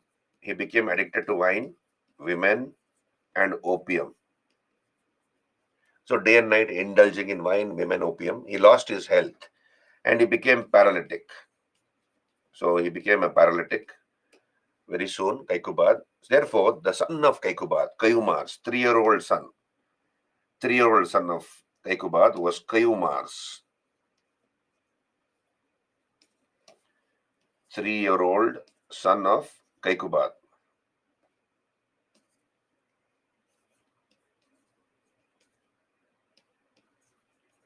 Was placed on the throne. So Kayumar's 3-year-old son, imagine 3-year-old boy sitting on the throne and he has been made Sultan. So this was a joke. So here the commander-in-chief of the Delhi army, Malik Firoz. So he was the commander-in-chief. So he, along with some nobles, murdered Kaikubad, murdered Kayumar's, and snatched the throne. And Malik Firoz took the title of Jalaluddin Firuz Khalji and ascended the throne of Delhi. So the slave dynasty or the Ilbari Turk dynasty was replaced by the Khalji dynasty. So Malik Firuz became the next Sultan under the title Jalaluddin Firuz Khalji. This is about the slave dynasty. Are you there with me? Are you there with me? This is the story of the slave dynasty. So we will quickly discuss the PPTs.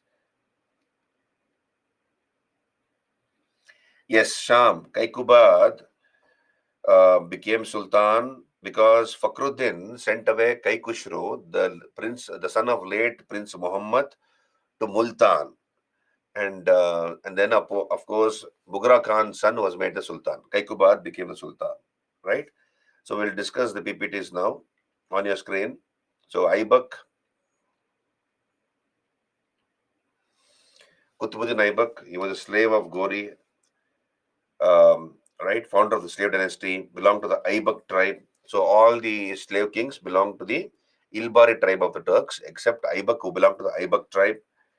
Governor of Indian possessions of Gori, did not make any fresh conquests. This Aibak ruled from Lahore. Lahore in Pakistan was his capital.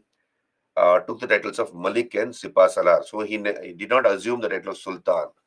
He did not call himself as Sultan, and built the city of Meheroli, called Lakh Baksh, giver of lakhs, because of his generosity. Akshar Baksh, because he patronized a number of scholars. Died while playing Chaugan. As you can see here, this is the death of Qutbuddin Aibak. While playing Chaugan or polo, he had a fall and he died. So Aibak built the Quwwatul Islam Mosque at Delhi. This is the oldest mosque in North India, the Quwwatul Islam Mosque, which means the might of Islam. So the Quwwatul Islam Mosque was built after demolishing 27 Hindu and Jain temples. 27 Hindu and Jain temples were demolished, and out of the rubble, out of the material collected out of them, one mosque was constructed. So why these demolitions took place, what was the intention, etc. We will talk about it when you do art and architecture. I will not talk about it that as of now. Right, so Quwwatul Islam Mosque was built by him, the oldest mosque in North India. However, the oldest mosque in India is in Kerala. It's called Chirumanjuma. He also built the Adai Dinka Jhompara at Ajmer. Again, this was a mosque built in 2.5 days, or Adai Din. Adai means 2.5. So this was a mosque built in 2.5 days at Ajmer. So Aibak laid the foundation of the Qutub Minar at Delhi after the Sufi saint Khwaja Qutbuddin Bakhtiyar Kaki. We have seen this. It was completed by Iltutmish. The first official history of the Delhi Sultanate was written during his period. That is called Taj-ul Masir, written by Hassan Nizami. Once Aibak died, his son, useless son, became the Sultan. He proved himself inexperienced, incapable. His name was Aram Shah. So he was deposed by Aibak's son-in-law, Iltutmish. So you have the military commanders, the Maliks. So they deposed him actually. The Maliks or the Sardars, the military commanders, deposed him and appointed Iltutmish or elected Iltutmish as the next Sultan. So Iltutmish, Shamshuddin Iltutmish, slave and son-in-law. SIL in short is son-in-law. Son-in-law in short, son-in-law. Did you get me? SIL, Sil is son-in-law for you in short.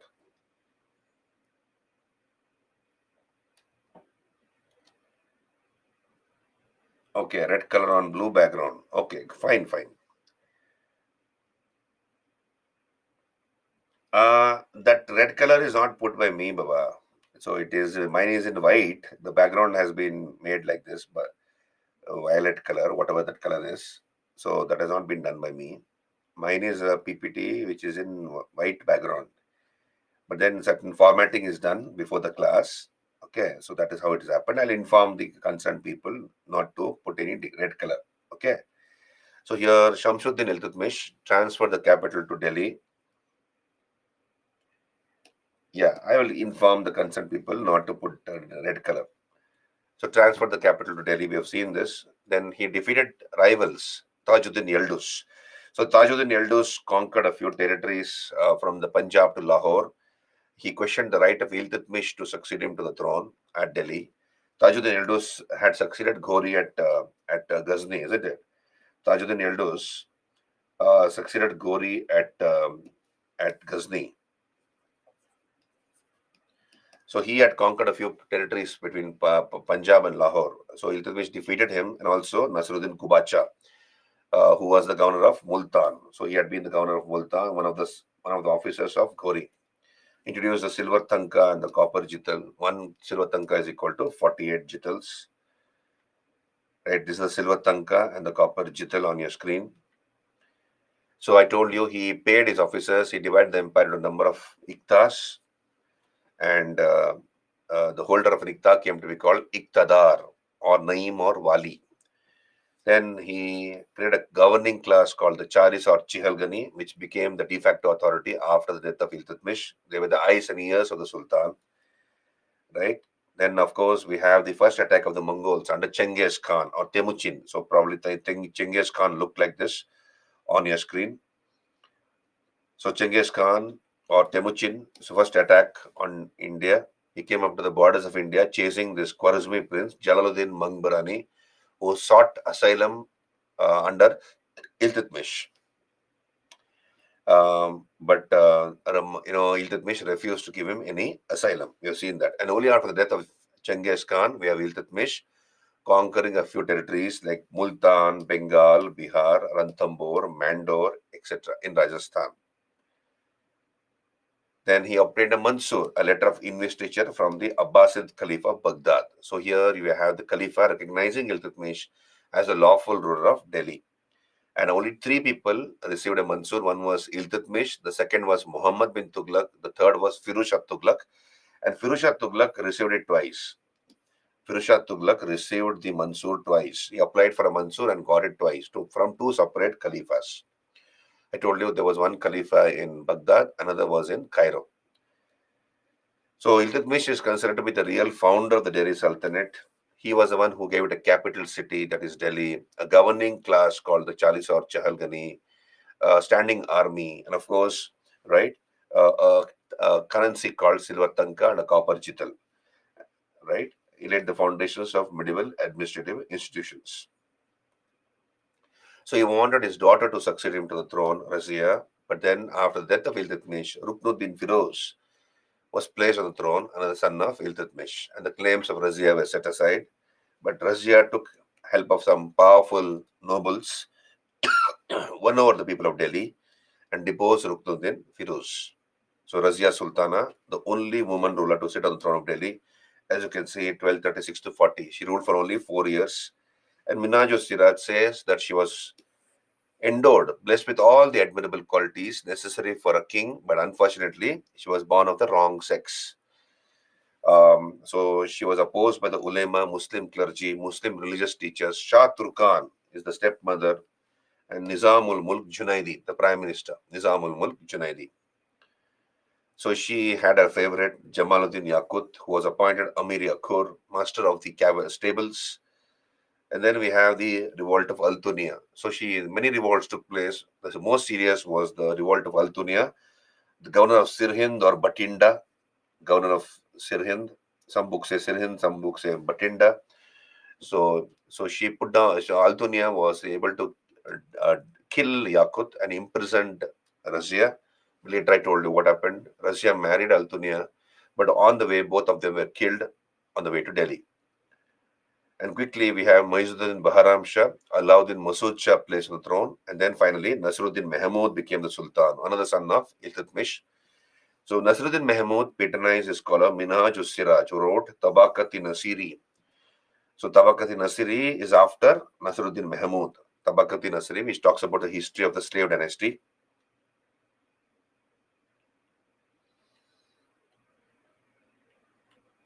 Right. Yeah, Payal, I'll take care of it. Okay, I'll tell them. Don't worry. So then we came to Balban. Okay, one important part fact I forgot to mention about Balban. So Balban was a de facto ruler under Sultan Nasruddin Mahmud, and Balban began his career in a very humble manner. We saw that, isn't it? He was a slave, and then slowly he rose in stature. So, and he became later the deputy sultan, the wazir of Nasruddin Mahmud, and also the deputy sultan. So, many nobles, Indian Muslims, did not like him because they did not like Balban because he was a foreigner. So, we have all these group of Indian Muslims under the leader called Imaduddin Raihan. You can see on your screen Imaduddin Raihan. So, under Imaduddin Raihan, they filled up the years of the Sultan Nasruddin Mahmud. So they began to conspire against Balban, and they filled up the years of the Sultan Nasruddin Mahmud against Balban. And they got Balban shifted away from Delhi to his Ikta at Hansi in Haryana. So Imaduddin Raihan got Balban shifted out of Delhi to Balban's Ikta at Hansi in Haryana. So Balban was sent away to Hansi. But they forgot that Balban was the father-in-law of the Sultan, and he had done nothing for the Sultan to get angry with Balban. So, and moreover, we have Balban's daughter who will counsel her husband, the Sultan Nasruddin Mahmud. So, very quickly, Balban was brought back from Hansi, and Balban in turn shifted Imaduddin Raihan away from Delhi to his Ikta at Budaun. So, Budaun is in UP, Budaun. So, he was sent away to Budaun. The Raihan's Ikta was in Budaun. Did you understand that part? Yeah, yeah. Did you understand that part? Am I clear? Is my voice clear? Okay. Yeah, a little bit. Yeah, you see, thank you. A little bit of throat pain, but it is okay. I'm managing. Deputy Sultan, DY is deputy, right? So here,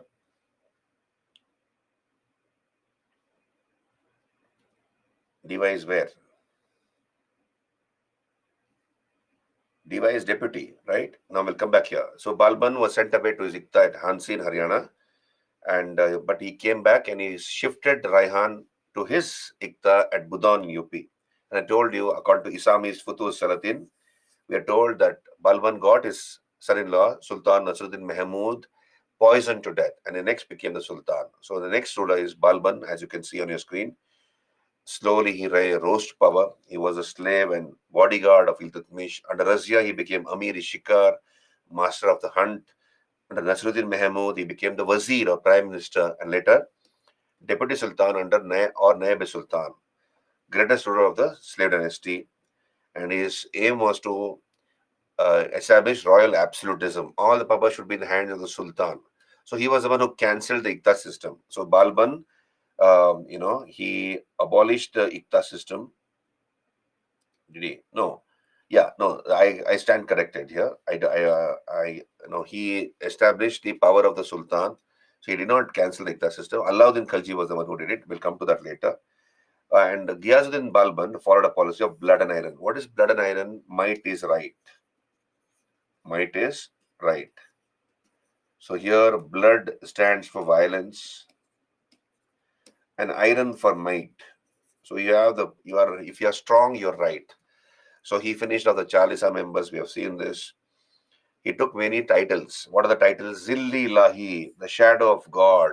So these are the titles taken by Balban. Naib Khuda, regent of God. Nasir Amir ul Momin, caliph's right hand man. So he took all those titles. He started 3 Persian practices: Sijda, prostration to the Sultan; Paibos, kissing the Sultan's feet; and Nowroz, Persian New Year festival. And officers were supposed to come with gifts to the Sultan. Okay, he traced his defect. What is the meaning of de facto? De facto is by fact, not by law, Tanya. Not by law, right? De facto ruler.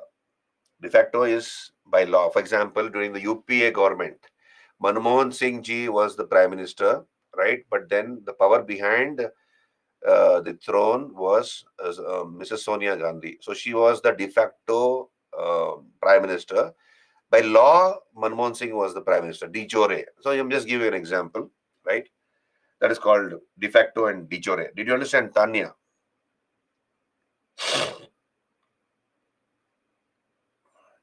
What is the new name of Budaun in UP? I don't know, Rajesh. What is the new name of Budaun? I don't know. But I know that Budaun was in UP.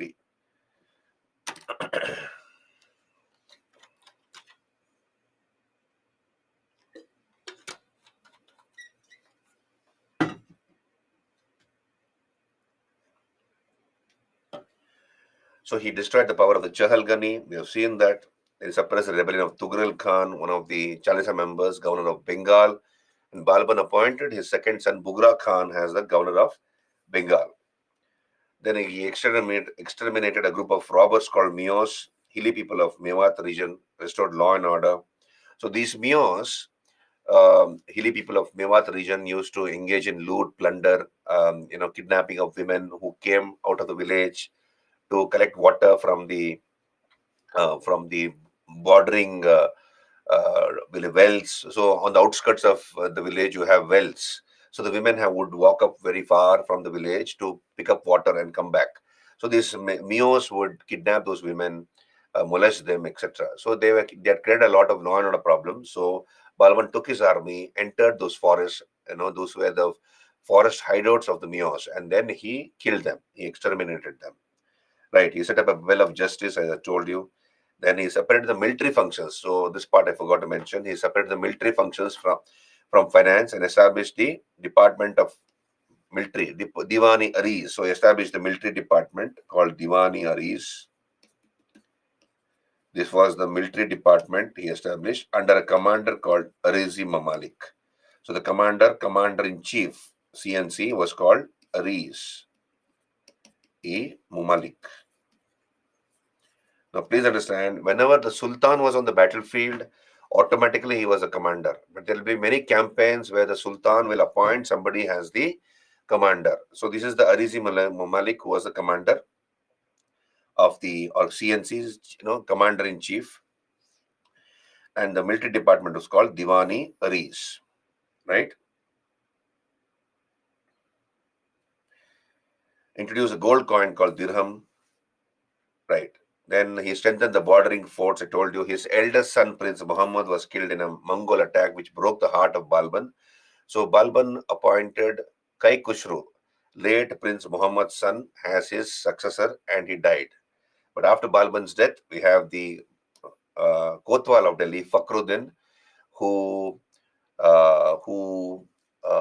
sent away Kai Khusro to Multan and appointed Kaikubad, the Bughra Khan's son. Bughra Khan was the second son of Balban. So Kaikubad, please take down that part. He was the first sultan to become sultan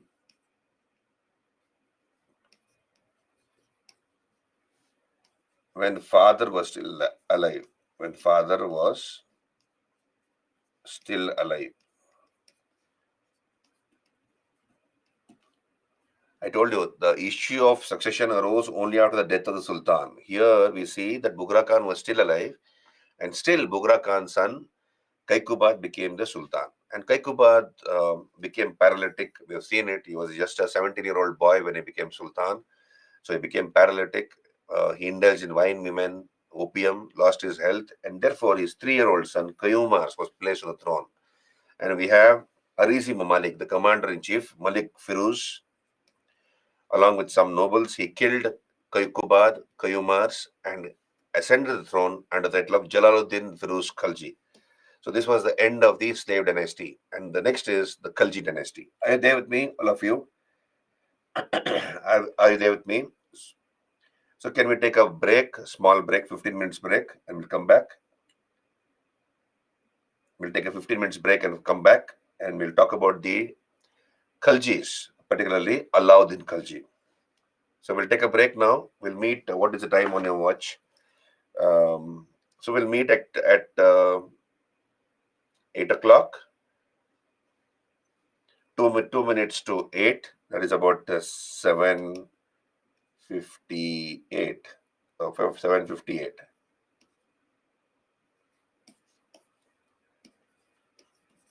We'll meet again at this time, 7:58. So we'll take a break now, 7:58 a.m. We'll meet again.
Good morning again.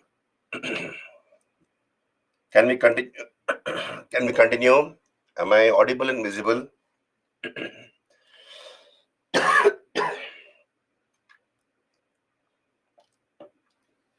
Great.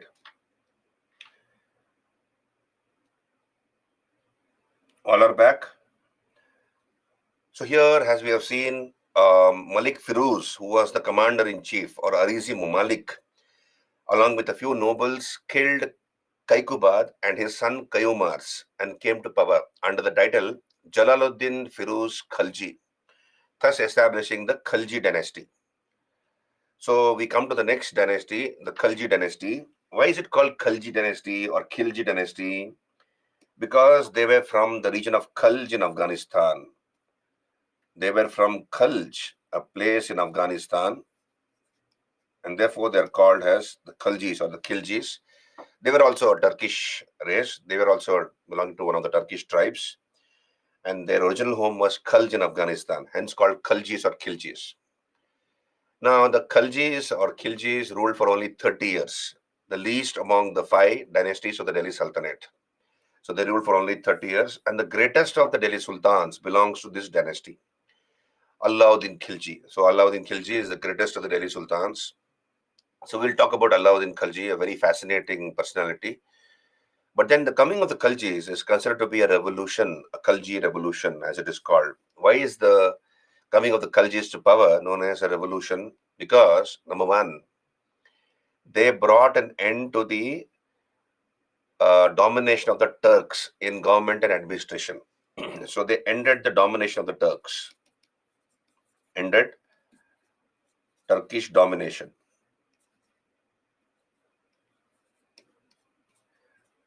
So here all the important posts in the government, both in the civil, military and other departments, were held by Turks.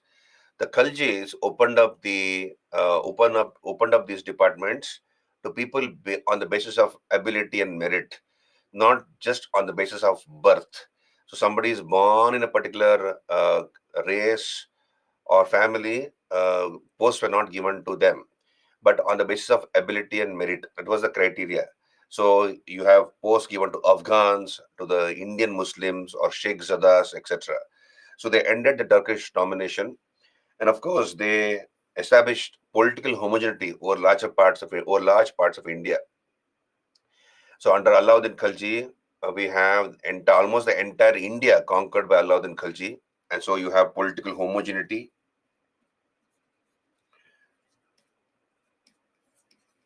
Being established under medieval limitations of transport and communication. So whatever were the limitations as regards transport and communication, taking those limitations into consideration, to a large extent, political homogeneity was established by the Khaljis.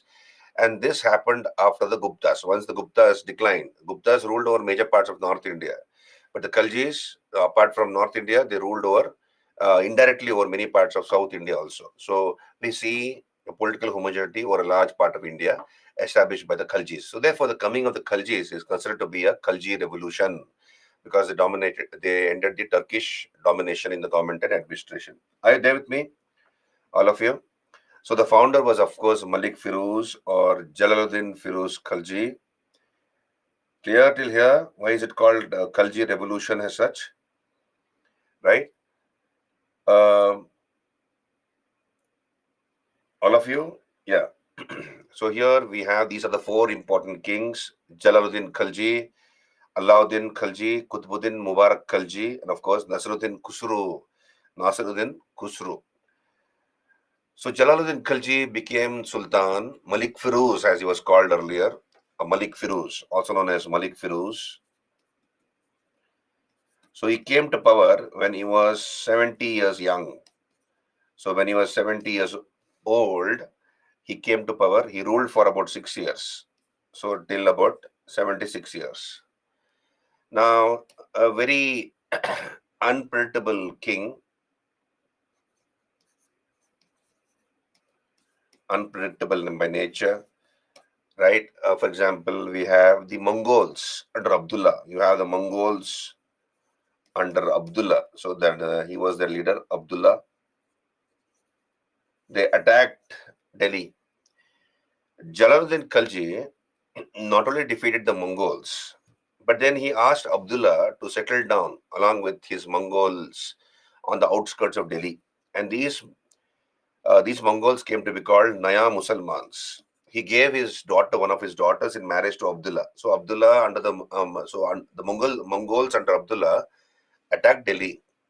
So Firuz Khalji, Jalaluddin Firuz Khalji, not only defeated the Mongols, but he also gave his daughter in marriage to Abdullah, the Mongol leader, and requested them to settle down on the outskirts of Delhi.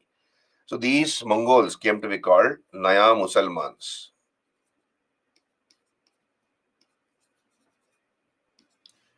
Similarly, there was a Sufi saint called Siddhi Mola, a popular Sufi saint. So he was ordered to be executed by Jalaluddin Khalji. So got Siddhi Mola executed. This Jalaluddin Khalji had many daughters, and he had given those daughters in marriage to many governors or iqtadars. Right? So he had many daughters, and he had given them in marriage to many officers or iqtadars.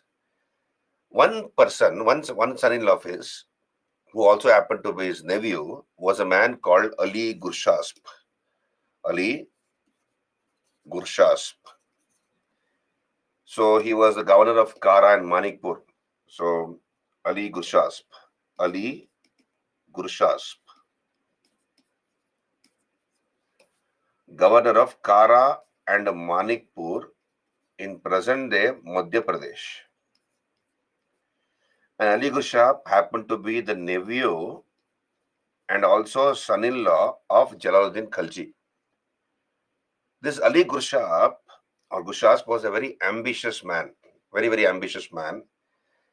Now, through his spies, he came to know that there was quite a lot of wealth in the kingdom of Bilsa in Madhya Pradesh. So what he did is, he attacked Bilsa and plundered Bilsa. He plundered Bilsa, looted Bilsa in Madhya Pradesh. And the entire loot was given away to Jalaluddin Khalji. So he gave away the entire loot to Jalaluddin Khalji, the loot of Bilsa.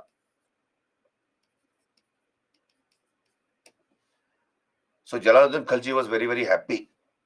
so here Jalaluddin Khalji not only gave the additional charge of Awadh.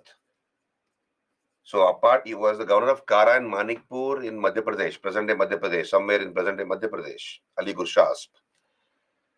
So once Bilsa was plundered by him and he gave away the entire loot to his father-in-law, Jalaluddin Khalji was very happy, impressed with his son-in-law. So he gave him the additional charge of Awadh or Audh in UP. Okay, and also made Ali Gurshasp the Arizi Mamalik. That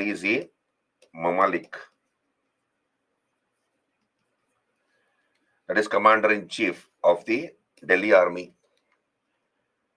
Now, what is the reason why he gave away all the loot of Bilsa? Because by this time, Ali Gurshasp's spies, so if this is India, so he was governor of Kara and Manikpur somewhere here. So K and M I'll write, right? So through his spies, Ali Gurshasp had come to know that there was a lot of wealth in the Yadava kingdom of Devagiri. So here, this is the Yadava kingdom of Devagiri, ruled by the Yadava dynasty, and the king was Ramachandra Deva. I'll write RC Deva for short. Ramachandra Deva. Okay, Payal, I'll take care of that.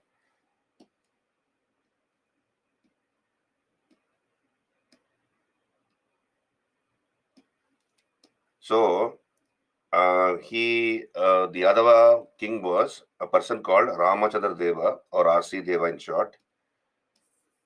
Now, so he came to know through his spies that there was a lot of wealth in the Yadava kingdom of Devagiri. Devagiri was the capital.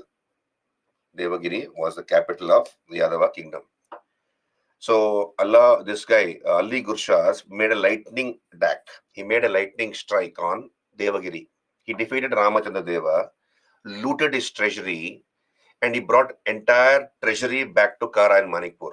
So he came back to Devagiri, came back from Devagiri with a lot of loot to Kara and Manikpur.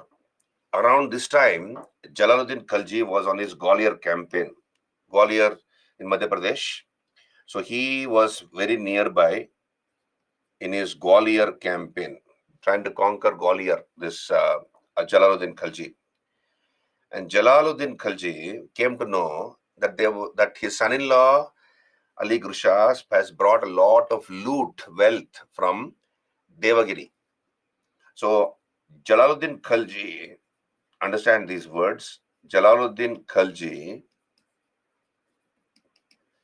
asked for the king share, that is comes, that is 20% or 1/5 or 20%. Comes is king share. So out of the total loot, king will get 20%. So let us say the loot is about 100 rupees, for example. 20%, that is about 20 rupees, will go to the king, and the rest 80 rupees is called Ghanima. Ghanima, that is 4/5. 4/5. 4/5.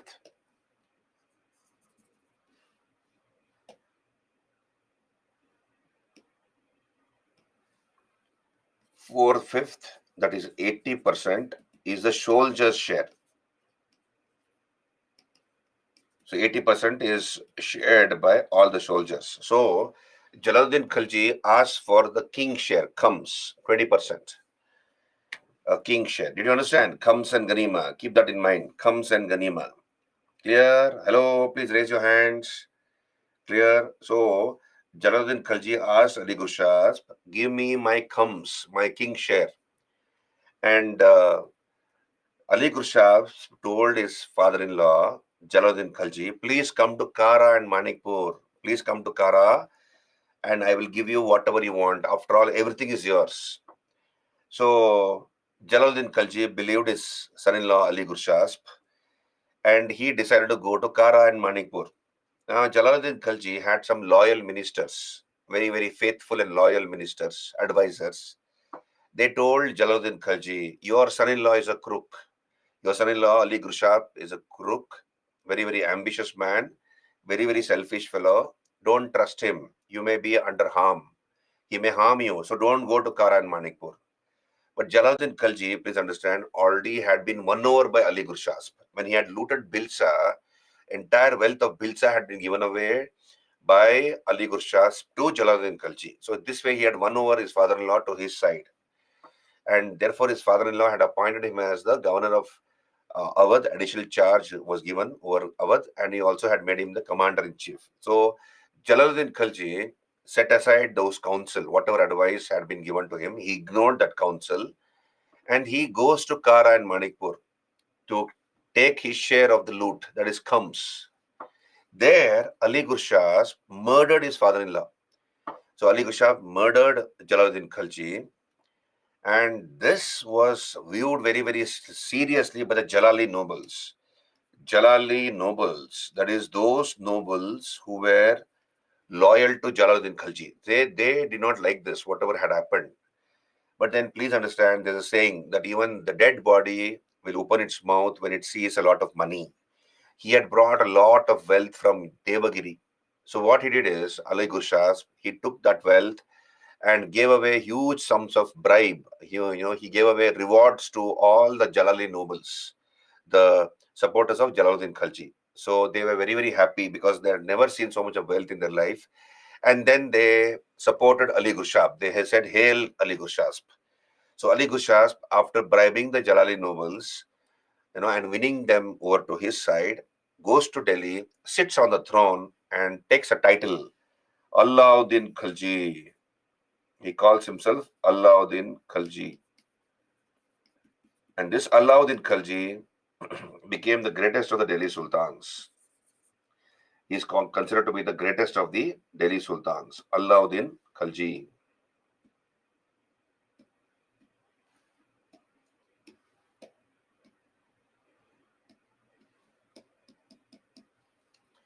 Alauddin Khalji. So this is how he comes to power. Are you there with me? Hello? Are you there with me? So don't relate to whatever is being told in the class with that Padmavat movie. You might have seen that Padmavat movie where Deepika Padukone has acted as Padmavati and Ranveer Kapoor has her husband. And then you have also that, no, sorry, who that fellow? Shahid Kapoor has her husband. And then Ranveer Kapoor has Alauddin Khalji. So it is commercial cinema. Lot of things are not factually correct in that cinema. It's only for entertainment. So don't confuse with that. Many people might have seen that movie. That's why I'm telling you. Last part is, Komal, what is the last part? I told you, Jalaluddin Khalji asked for the khams, and that is the king's share of 20%. Ali Gushas invited him to Kara and Manikpur so that he can hand over the khams to his father-in-law. And when Jalaluddin Khalji goes to Kara and Manikpur, he is murdered by Ali Gushas. And he buys all the Jalali nobles by bribing them. He gave a huge amount of wealth to them.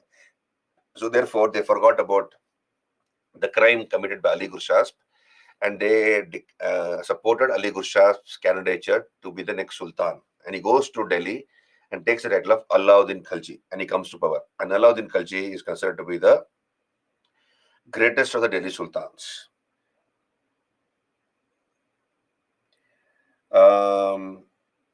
I told you, Musarraf, don't compare commercial cinema with history.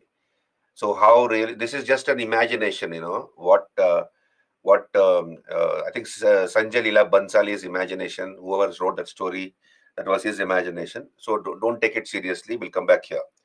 We have to discuss about Alauddin Khalji in various aspects of Alauddin Khalji's rule. Of course, the military conquest, the conquest of Alauddin Khalji is one. So we have to study about his conquest.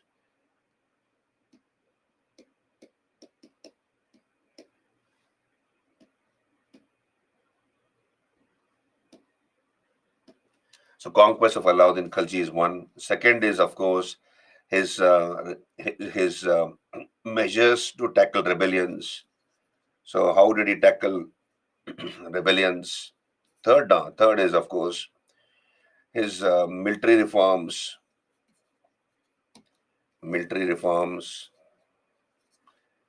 Number 4 is revenue reforms. How did he improve the revenue of the state? And of course, fifthly is the market reforms.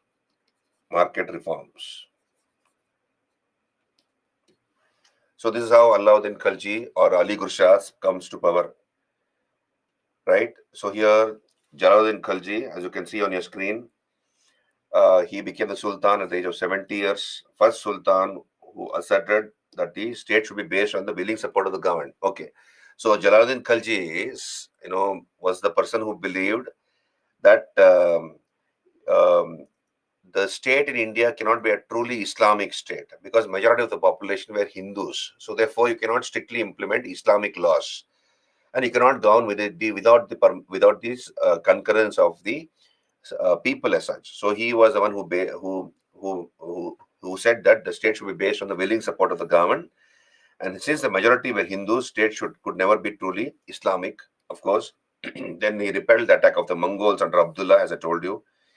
And he gave one of his daughters in marriage to Abdullah. And these Mongols were asked to settle down on the outskirts of Delhi. They came to be called Naya Musalmans. So he was assassinated by his nephew and son-in-law, Ali Gurshas, governor of Kara and Manikpur, who crowned himself as the Sultan. So let us come to this fascinating person, Alauddin Khalji. So when Alauddin Khalji came to power, Alauddin Khalji,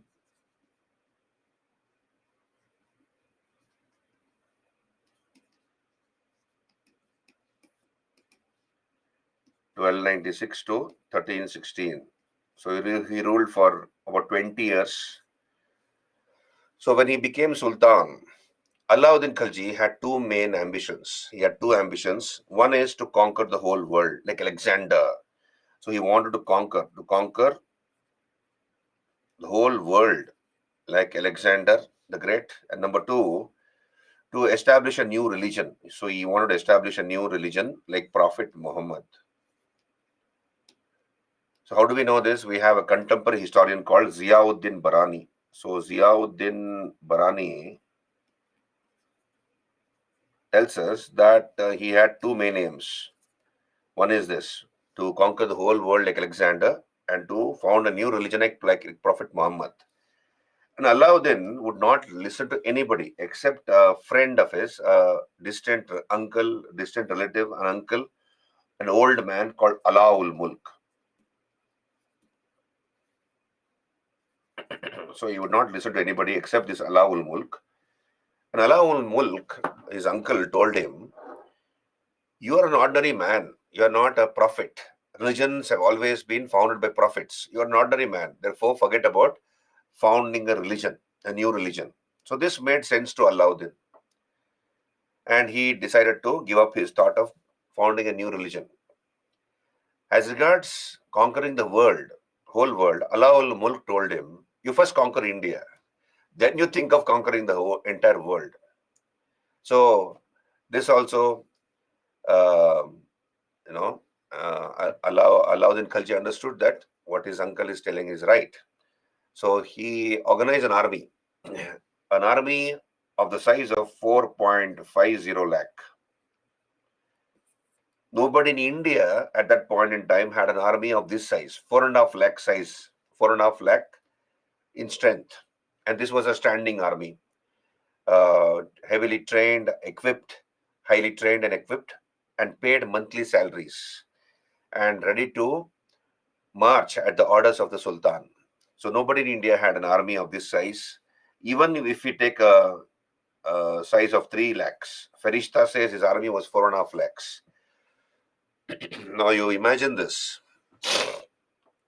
I think now the biggest stadium is in Ahmedabad, isn't it? Narendra Modi Stadium. It can accommodate about 1.5 lakh, 1.5 lakh capacity crowd. Earlier it was Calcutta, Eden Gardens. Eden Gardens had a capacity of 1 lakh, if I'm right. And then Narendra Modi Stadium can accommodate about 1.5 lakhs. Now here, imagine 4.5 lakh people, soldiers with their weapons, okay, trained, armed, equipped, and they march against an enemy. So it was a formidable force, and nobody could stand before Alauddin Khalji's army. Okay, I'll change the font.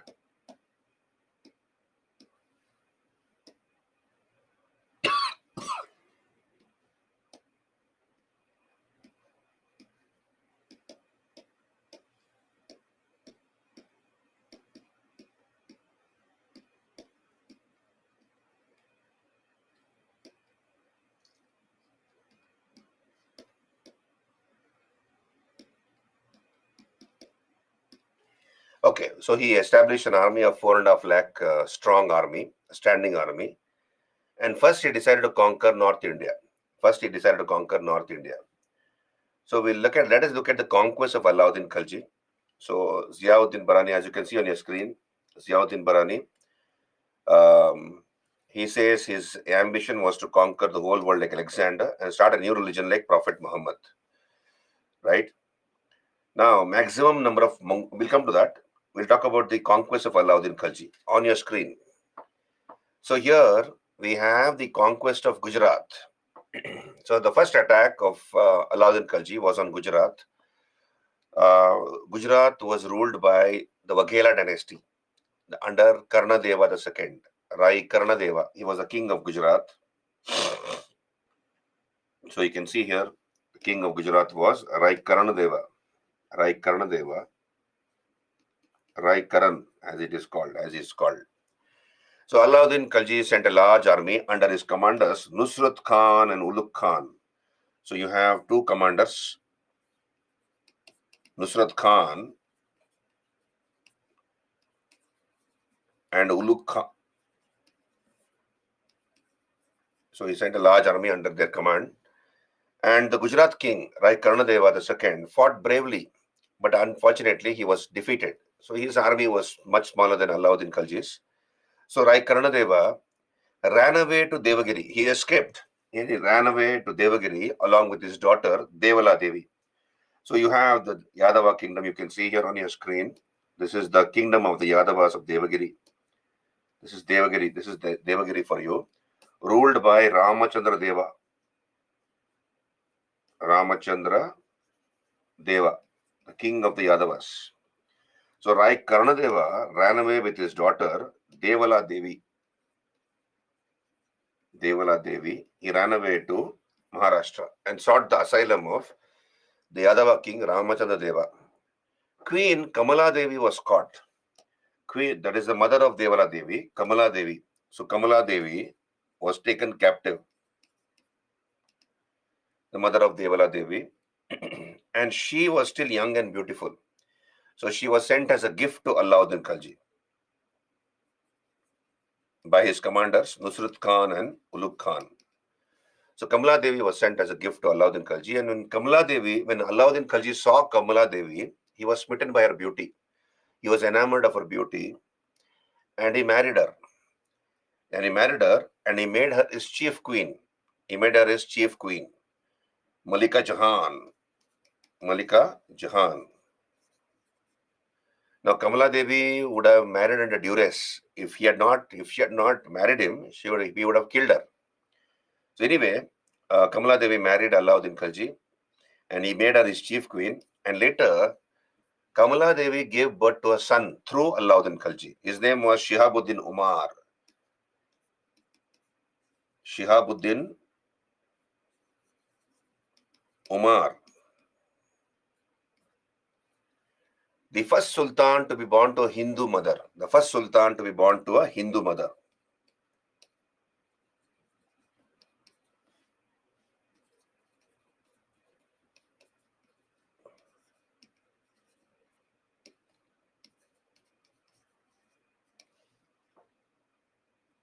Ziauddin Barani was a contemporary historian, Brajneet. No, Alauddin Khalji was not the first sultan to have a standing army. We have a standing army even under Iltutmish. Even under Balban, there was a standing army, right? Is Ziauddin the other name of Alauddin? I don't know that, Kennedy. I know that his earlier name was Ali Gurshasp.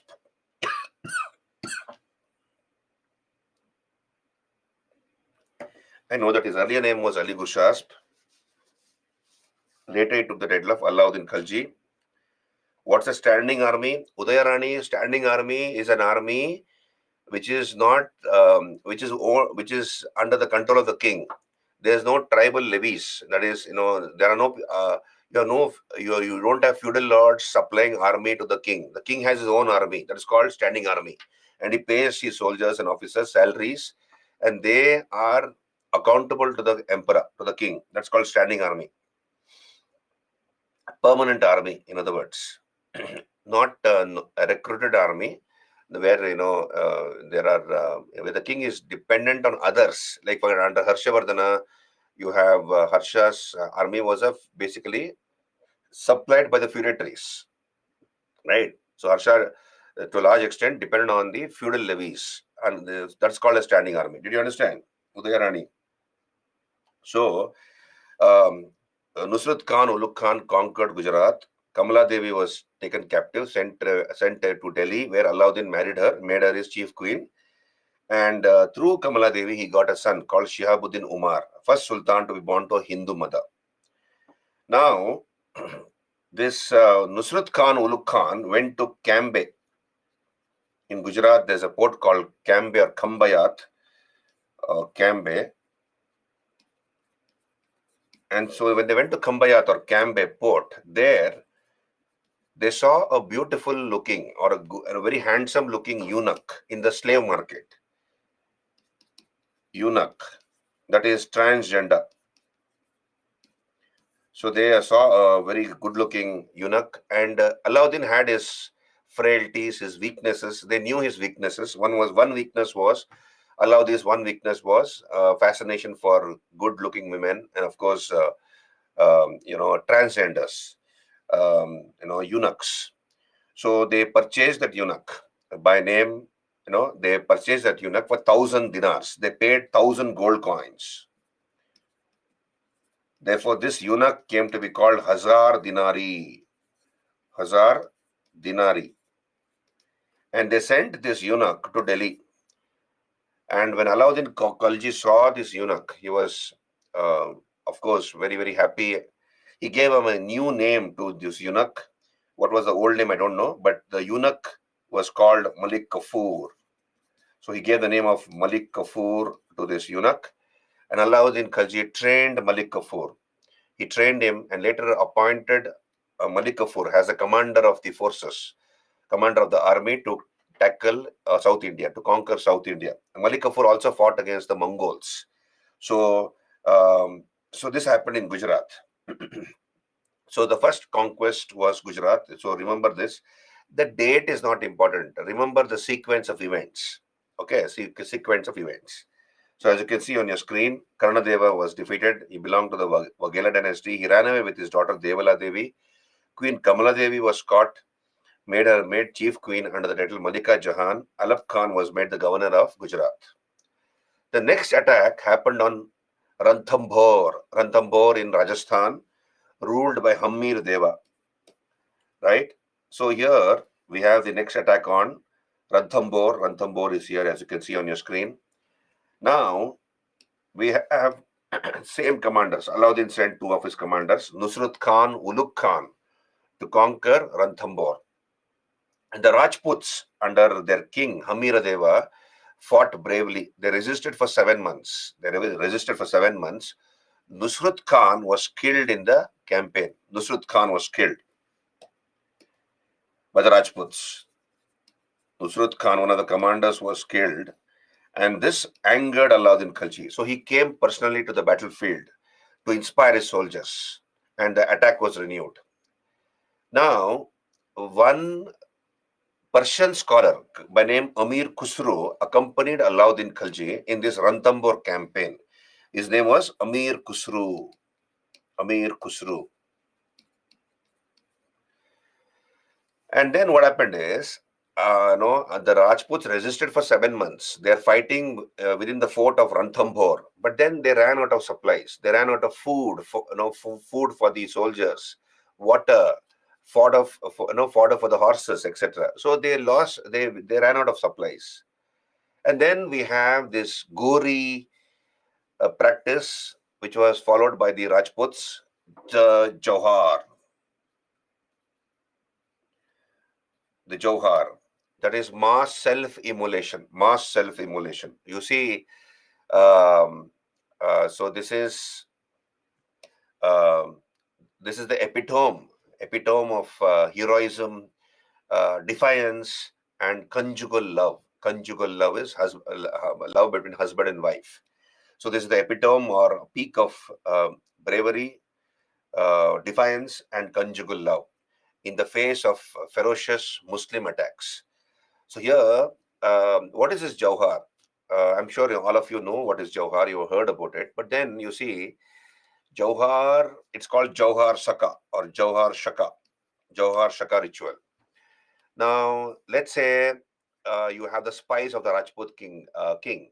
So they bring news to him that Alauddin Khalji is planning an attack.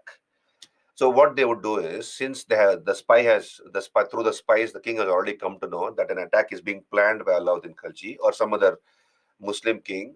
What they would do is, they will send away their women and children, the lay and the infirm, that is physically frail, handicapped, old people, young, children, women are all sent away to interior villages, faraway villages, and then the Rajputs will prepare themselves. They will prepare their army. They will store food, food for themselves, water, etc., which can last for at least 6 to 8 months, or even 1 year. So they'll stock adequate supplies within the fort, and then they will get ready to defend themselves. Now, if an attack was sudden, if there was a sudden attack, the Rajputs are taken by surprise. They don't know what to do. And the first target of an enemy from ancient times has been women and children. So they'll commit all sorts of atrocities on the women as well as the children. So and also you have practices like pedophilia. You know what's pedophilia? That is, having sex or being attracted to the children, have sex with the children. That's called pedophilia. So there may be many soldiers who are interested in, who are pedophiles. Similarly, there could be necrophilia. Necrophilia is having sex with a dead body. So what the Rajputs would do is, they once they ran out of supplies and they know that defeat is imminent, what the women would do is, there was an underground chamber already, it was constructed and kept for such situations. So they will get into that underground chamber and they will light a fire. They will light a, it's almost like a funeral pyre. And the women will wear their marriage clothes, whatever dress they had worn at the time of their marriage, with all the jewelry, right? So with all the jewelry, whatever marriage dress they had worn at the time of their marriage, they'll wear that. And then along with their children, they will get into this chamber. The door is locked, so you cannot get out of it. And then they burn themselves to death, right? They'll burn themselves to death. So everybody would have lost their mother or sister or daughter or wife or cousin, relations. All relations are gone. Now, what the men would do is, the soldiers and officers would do is, they will wear saffron clothes. They'll wear saffron clothes, okay, that is kesaria. Then they will smear the ashes of their dead on their forehead. So whatever, their women have died, they've burnt themselves. So they'll take those ashes, smear it on their forehead. They'll put a tulsi leaf on their tongue. They'll keep a tulsi leaf on their tongue. And then many of them might, they're emotional. They have lost their women, their mother, sister, daughter, wife, etc. They've lost. So they're very, very emotional, the Rajputs, the king as well as his officers and soldiers. So to contain the pain, the emotional trauma, they might consume alcohol or opium or bhang, right? And then they will take their swords. The door is open. The door of the fort is open. And with a ferocity very rarely seen, the Rajputs will attack the enemy. They'll fall on the enemy. They'll know that they'll be killed because they're outnumbered by the enemy. But in the process of getting killed, they would like to kill as many as soldiers of the enemy as possible. This ritual is called Johar Saka ritual. That what the men follow, what the men do after the women have burned themselves to death, is called Shaka or Saka ritual. Very rare, very unique to the state of Rajasthan, right? So this was the Johar Saka ritual. Amir Khusro was shocked when he saw the petrified smell of the dead bodies, and the fire coming out of the in the night from the forts of Ranthambore. And he makes the first Persian description of Johar, right? So women committed Johar, which was the first Persian description of Johar given by Amir Khusro. So here Nusrat Khan had been killed. Alauddin Kharji personally came to the battlefield. Ulugh Khan and of course Hamir Deva died on the battlefield. And Ulugh Khan was made the governor of Ranthambore. So this is the second conquest of Alauddin Khalji. And I have given you some instances. I'll come to that. Just hold on. Of Johar. I'll come to that. So first was Gujarat, second was Ranthambore, third was Chittor in Rajasthan, the capital of Mewar. And Mewar at that point in time was ruled by Rana Ratan Singh of the Guhilot dynasty, Guhilots, the Guhila dynasty. So here we have the story of Padmavat, right? You must have seen that movie also. So let me not talk about the movie. We'll talk about the history part. When was this story called Padmavat written? It was written by Malik Muhammad Jayasi. As you can see on your screen, Malik Muhammad Jayasi writes a book called Padmavat. It's an imaginary story written in the year 1540. It was written in 1540. That is a time when you have Humayun, who was a Mughal emperor. Babur had died in 1530, and 1530 Humayun comes to power. So Humayun was the Mughal emperor. That is a time when Padmavat was written by Malik Muhammad Jayasi. And we are talking about what year? 1303. On your screen, you can see here, we are talking about 1303. So it was written more than 200 years after the attack of Alauddin Khalji on Chittor. Right? So therefore, there's no truth in this particular story. Historians consider Padmavat as an imaginary story. Anyway, here the story goes that whatever is written by Malik Muhammad Jayasi, the story goes that there was this king called Ratan Singh, who was the ruler of Mewar or Chittor, and a parrot comes to him, and the parrot tells Ratan Singh that in a faraway island called Singhala, that is, Singhala is identified with Sri Lanka. So in a faraway island called Singhala, there is a princess waiting for you. She's very, very beautiful, and she's waiting for you. So he's a married man, Ratan Singh. He gives away, he goes away from the kingdom in the guise of an ascetic in search of this unknown prince, and then he finds her. He wins her over, marries her, brings her back, and she becomes the queen of Chittor. Right now, there was a minister under Rana Ratan Singh, I believe. According to this story, I'm telling you. According to this story, I forget the name of that minister. He was a Brahmin minister. He was dismissed by Ratan Singh. Okay. And this minister goes to Alauddin Khalji and tells Alauddin Khalji that Ratan Singh has a very, very beautiful wife. His queen is very, very beautiful. She should belong to you, not to Ratan Singh. So that is the reason why Alauddin Khalji decided to attack Chittor. And then he sent an ambassador. He sent an ambassador to Ratan Singh's court, stating that he would like to see the face of Rani Padmini. Otherwise, Chittor would be attacked. And then the Rajputs decide, let us avoid this attack, right? And let us show the face of Rani Padmini. Now, I'm talking about the story of Padmavata. So I'm going by that version. So what does it say? That the Rajputs agreed. They decided to show the face of Rani Padmini. But then Rajput women also wear a veil. They'll also wear a burqa sort of a thing. So they will not show their face to strangers, strange men. So therefore, she was made to stand opposite a mirror, and from an angle, Alauddin Khalji was asked to view Rani Padmini. And when he saw the mirror image of Rani Padmini, he became more than determined to possess her. So this is what is there in the story of Padmavat. But please understand, historians don't agree to this because Rajputs would not compromise the self-respect of their women, let alone their queen. And they would be prepared to die than compromise with the self-respect of their women.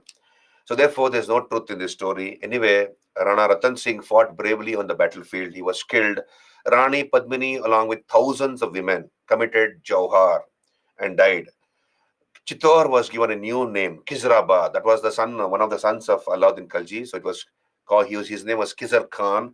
So Chittor was renamed Khizrabad, right, after this particular conquest. So you can say here, Khizrabad. It was named after Khizr Khan, one of the sons of Alauddin Khalji, Khizr Khan. And on your screen, you can see here, I have put this is the Jauhar Kund at Chittorgarh in Rajasthan. And this is the underground chamber. You can see on your screen, this is the underground tunnel, underground chamber. And that is the gate. So the women there are steps going into that underground chamber. So you open the gate, you go into that chamber, and the gate is locked, right? From out. You cannot escape. And then the fire is lit. So you can see the picture there. And then we have the Todd, British historian Todd, in his Annals and Antiquities of Rajasthan, beautifully talks about the rite of Jauhar. He says, as you can see on your screen, the Rajput women, preferring death to dishonor, perform that horrible rite, the Jauhar, where the females are immolated to preserve them from pollution or captivity. The funeral pyre was lighted within the great subterranean retreat. So subterranean retreat is that underground chamber. In the chambers impervious to the light of the day. So that was a dark chamber. You don't have sunlight coming into that. And the defenders of Chittor behold in possessions the queens, their own wives and daughters, to the number of several thousands. The fair Padmini closed the throng. So in the end, she was the one who closed the gate and locked it. They were conveyed to the cavern, and the opening closed upon them, leaving them to find security from dishonor in the devouring element, he says, Colonel Todd. So this is the first. So this is the attack on Chittor. Chittor was conquered by Alauddin Khalji. So Gujarat, Ranthambore, Chittor. Then attack happened on Malwa. Malwa, ruled by Mahalak Devo. And we have all these kingdoms conquered: Mandu, Ujjain, Dhar, Chanderi, mostly in present-day Madhya Pradesh. So Malwa in Madhya Pradesh, ruled by Malak Deva. So Ainul Mulk was appointed the governor of Malwa. Then we have the attack on Marwar or Shivana in Rajasthan, ruled by Shitala Deva of the Paramaras. So Kamaluddin Kurg was in charge of the campaign, and he was made in charge of the fort. So Shitala Deva also died fighting on the battlefield. And the last conquest was Jalore in Rajasthan, ruled by Kanera Deva. Campaign was led by Kamaluddin Kurg. So this is the sequential order of Alauddin's conquest. You don't need to remember the years. Remember the sequence of conquest. Gujarat, Ranthambore, Chittor, Malwa, Marwar, that is Shivana, and Jalore. These are the sequential order of his conquest. Are you there with me? Yeah? Yasin, when was mirror discovered? You find out from Google, Yasin. I don't know when mirror was discovered. Okay.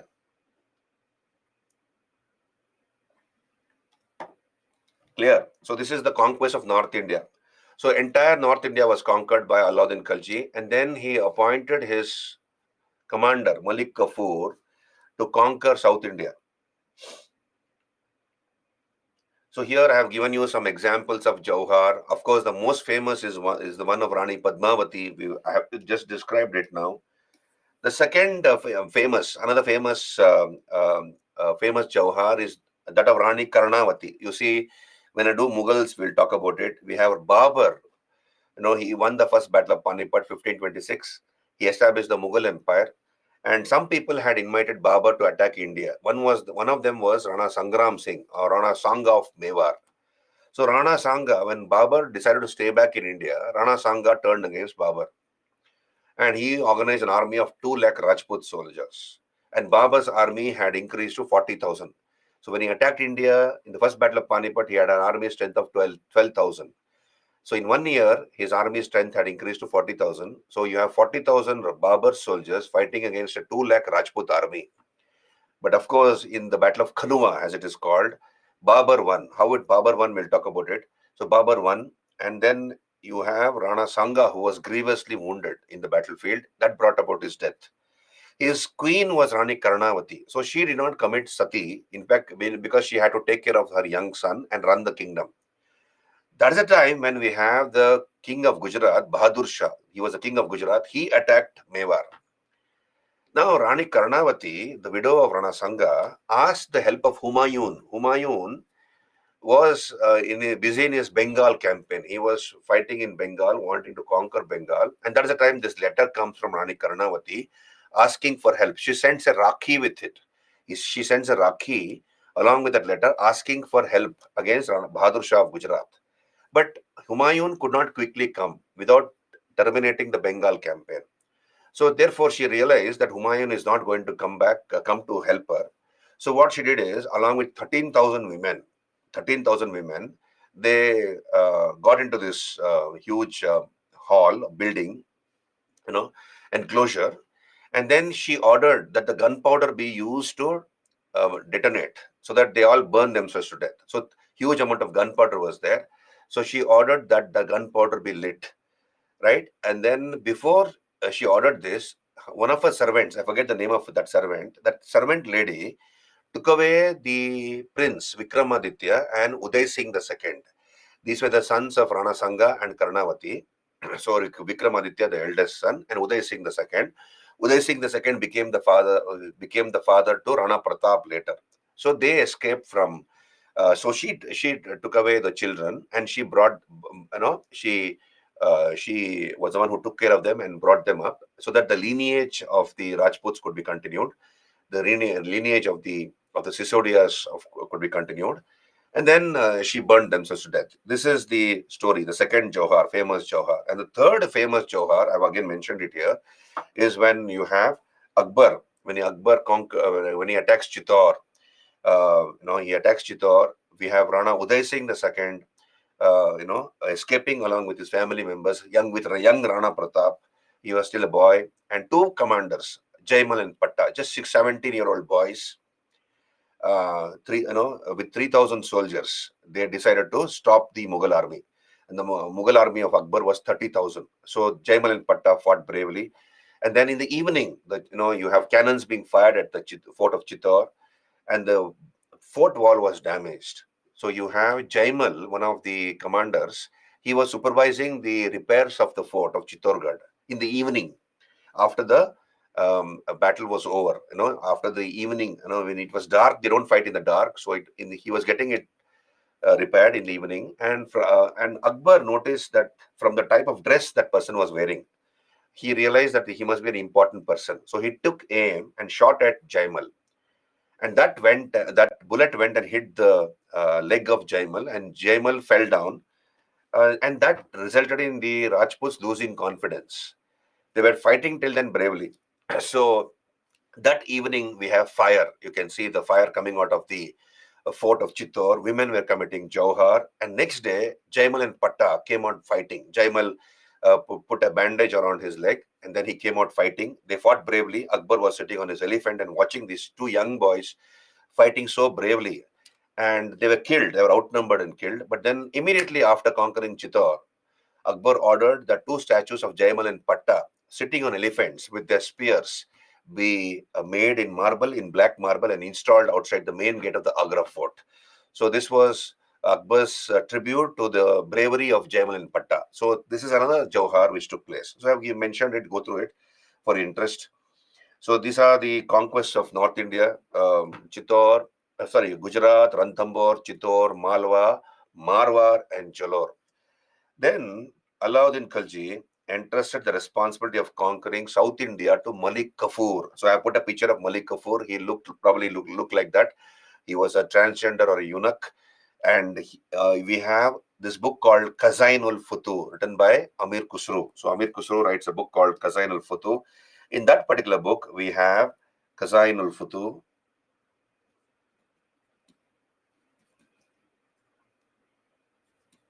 In this particular book, we have the details of the Deccan, the southern campaigns of Malik Kafur.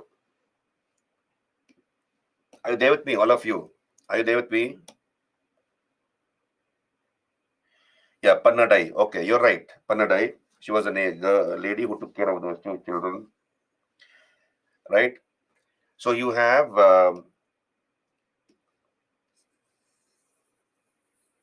so if this is India, don't take my map seriously. Now look here. Alauddin Khalji ordered Malik Kafur and told him to attack South India. But he gave him specific instructions. He told him, you defeat the southern kings, don't kill them.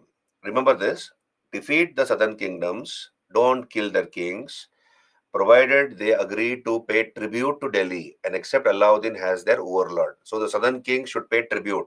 Every year they are supposed to send a particular amount of money to Alauddin Khalji, to Delhi, and accept Alauddin as their overlord. So if they agree to these two conditions, you give back their kingdoms to, you defeat them, but give back their kingdoms back to them. So this is the strict instruction given by Alauddin Khalji to Malik Kafur. And as you can see, easy to remember this way. Look here, this is Maharashtra. Maharashtra is somewhere here.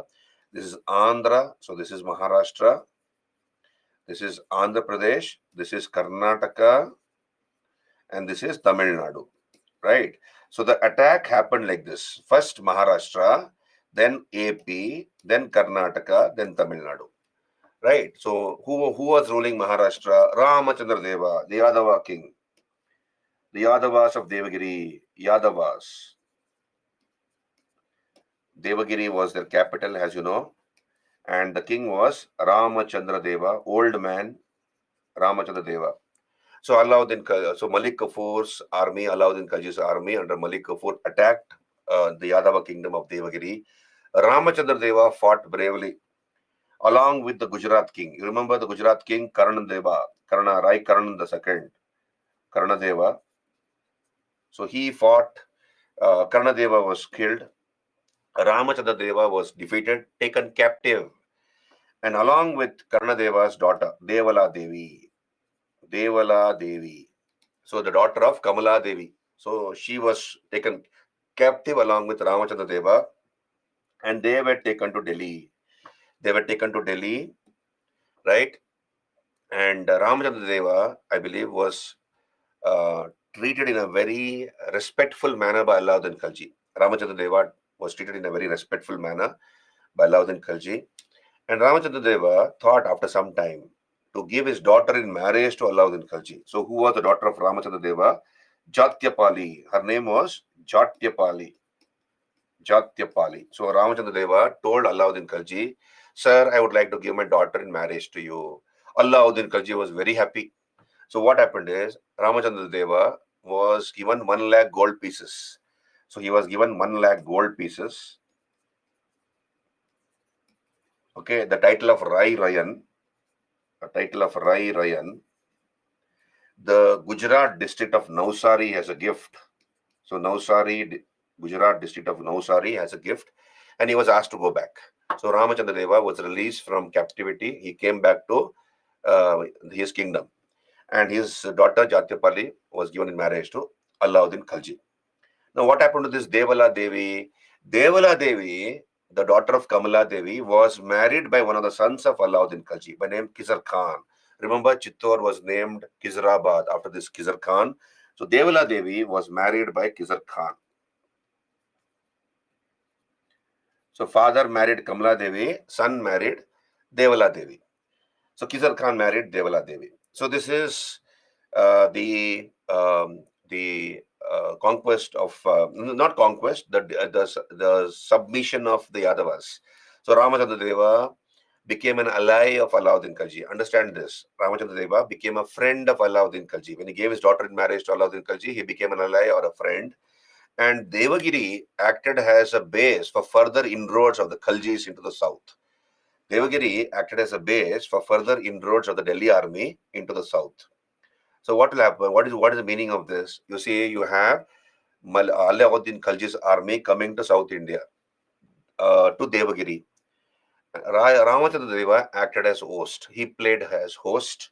He hosts the army. So they will take rest there. The Delhi army will take rest there, drink, eat food, etc. And take rest for some time, replenish the resources. Meanwhile, the spies of Ramachandra Deva will fan out. They'll fan out in the south, and they'll bring information about other kingdoms in the south and convey it to Ramachandra Deva, who in turn will convey it to Alauddin Khalji. So Devagiri acted as the base for further inroads of the Khaljis into the south. The next attack happened on the Kakatiyas. Second attack. So first was Maharashtra, second was AP. AP, Andhra Pradesh was ruled by the Kakatiyas of Varangal. And who was the king? Pratapa Rudradeva. Pratapa Rudra.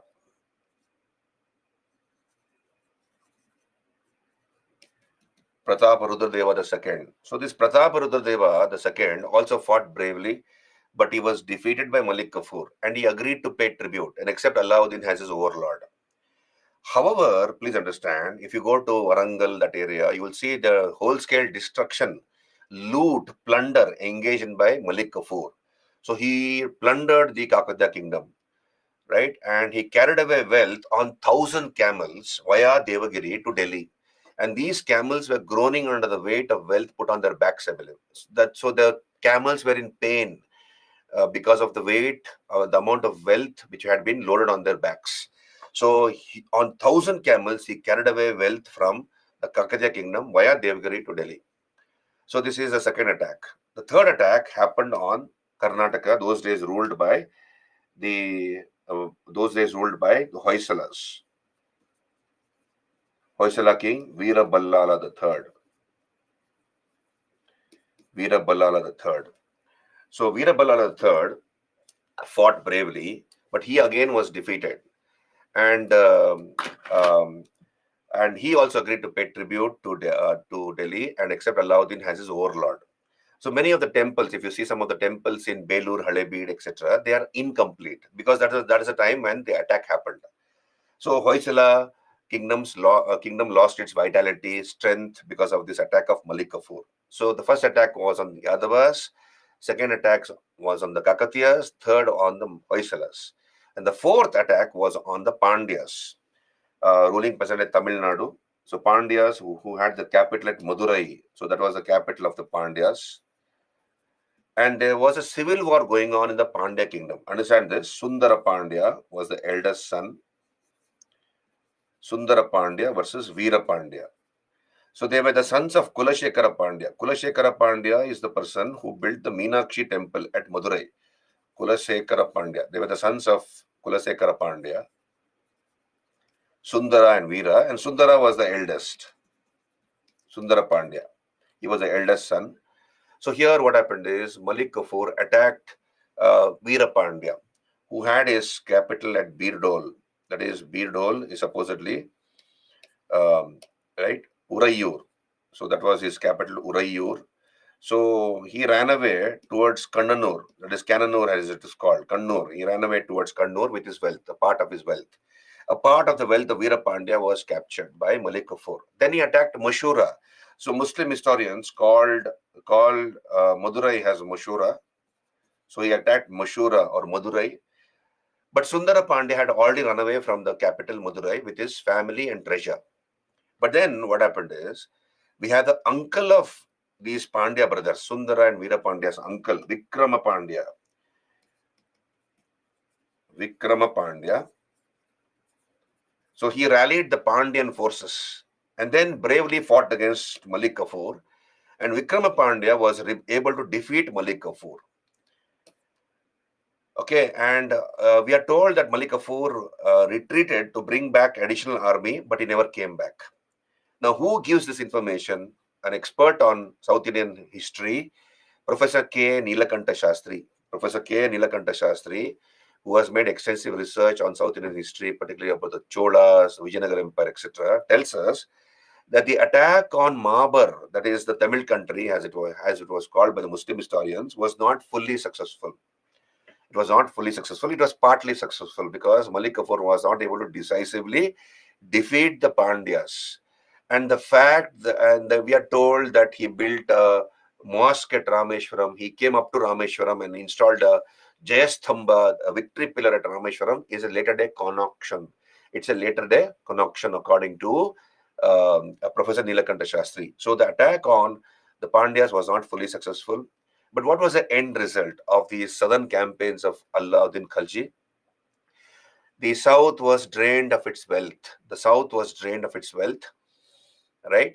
So that was the end result of these southern campaigns of Alauddin Khalji. So Malik Kafur took a huge amount of wealth from South India to the north, and after these successful campaigns, Alauddin Khalji took the title Sikandar-i-Sani, Sikandar al-Sani, that is second Alexander. He called himself second Alexander, Sikandar al-Sani, and he appointed Malik Kafur as Naib Sultan, Deputy Sultan. You understand? This is, so please repeat Vikrama Pandya. I told you Yasmin, Vikrama Pandya was the uncle of Sundara Pandya and Veera Pandya. He fought against Malik Kafur. He was able to defeat Malik Kafur, but we are told that Malik Kafur retreated to bring back additional forces, but he never came back. Okay, so the attack on the Pandyas was not fully successful.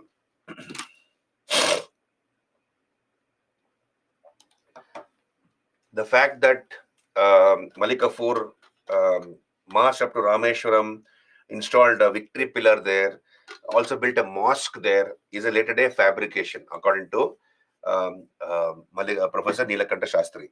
So therefore, there is no truth in that. Are you there with me, Yasmin?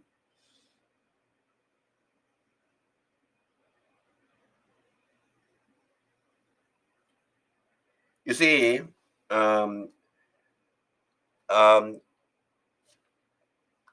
look at the political foresight of Alauddin Khalji. He did not try to conquer South India and rule over it directly. Of course, he conquered South India, but he did not try to rule over it directly because given the limitations of transport and communication technology during those days, it would have been very difficult for him to directly rule over the South. So he, reduced a lot of load on his own self by indirectly ruling over South India. Okay.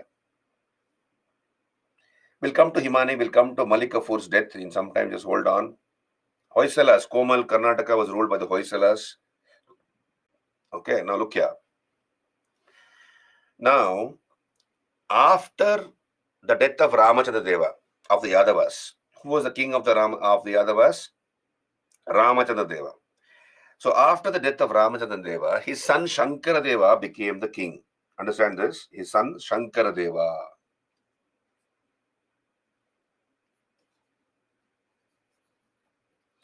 He's also called Singana the Third. Singana the Third. He became the king of the Yadavas. And what he did is he defied Alauddin Khalji. He said he will not recognize Alauddin Khalji as his overlord.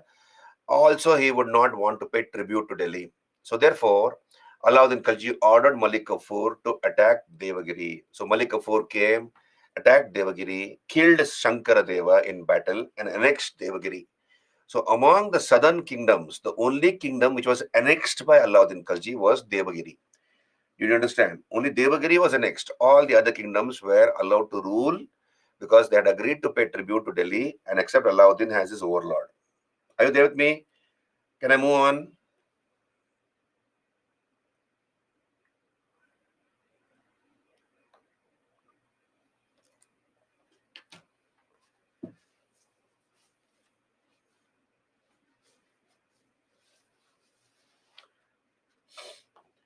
Right. So you can see on your screen the route taken by Malik Kafur, Delhi via Devagiri. And of course, you have the attack on Warangal. That's missing here. So you also attacked Warangal. Then Karnataka, Hoysalas, and then Pandyas. So you can see on your screen. Remember, the years are not important. Just know that Alauddin Khalji ruled from 1296 to 1316. So know that he ruled towards the end of the 13th and the beginning of the 14th century, and then know the sequence of conquest of Alauddin Khalji. North India, then South India. Yadavas, Kakatiyas, Hoysalas, Pandyas. And the Pandya attack was not fully successful. The attack on the Pandyas was not fully successful. Right? Now, so I have given you all the details here. Go through it.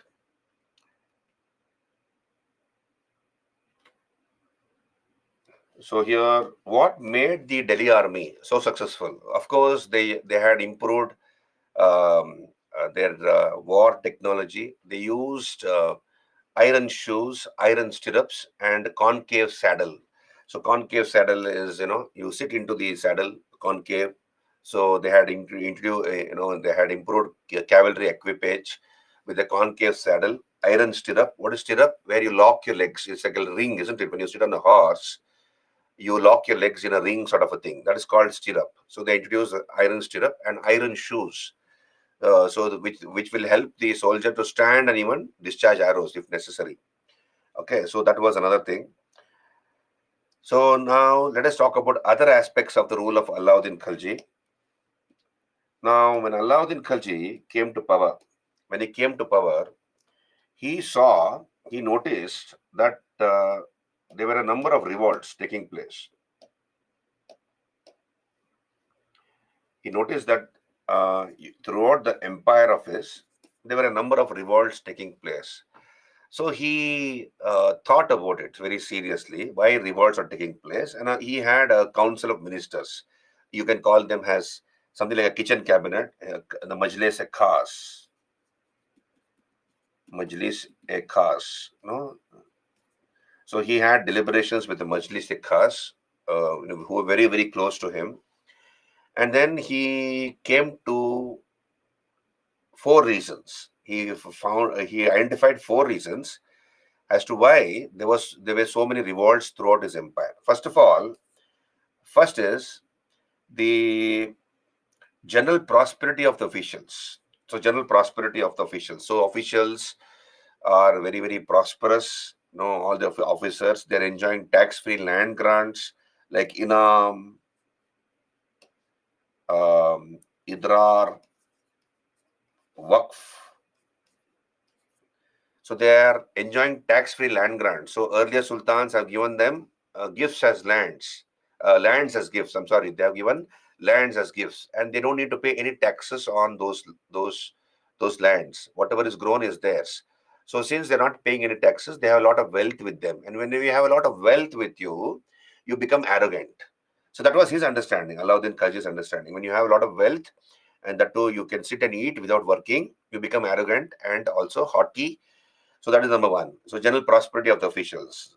Inam, state gift, idrar, milk. milk, that is a state grant, right? Waqf is charitable endowment. So all these things. So general prosperity of the officials. Number two is social intercourse amongst the nobles. You come back here. You can see on your screen general prosperity of his officials. For main reason for revolt. Number two, social intercourse and marriage compact amongst nobles. So social intercourse is nobles are visiting each other's houses. The one noble will go to another noble's house. That noble will come with his family to this noble's house, and there is marriage compact amongst them. That is, let's say one noble's daughter is married by another noble's son. So from friends they become relations, and when they become relations, many secrets are kept within the family, and there could be a possibility of hatching a conspiracy against the sultan. So this is number two. Third is drinking parties amongst nobles, right, which bred conspiracies. So one noble will organize a party along with drinks. So he'll invite all his friends, his colleagues in the court, nobles.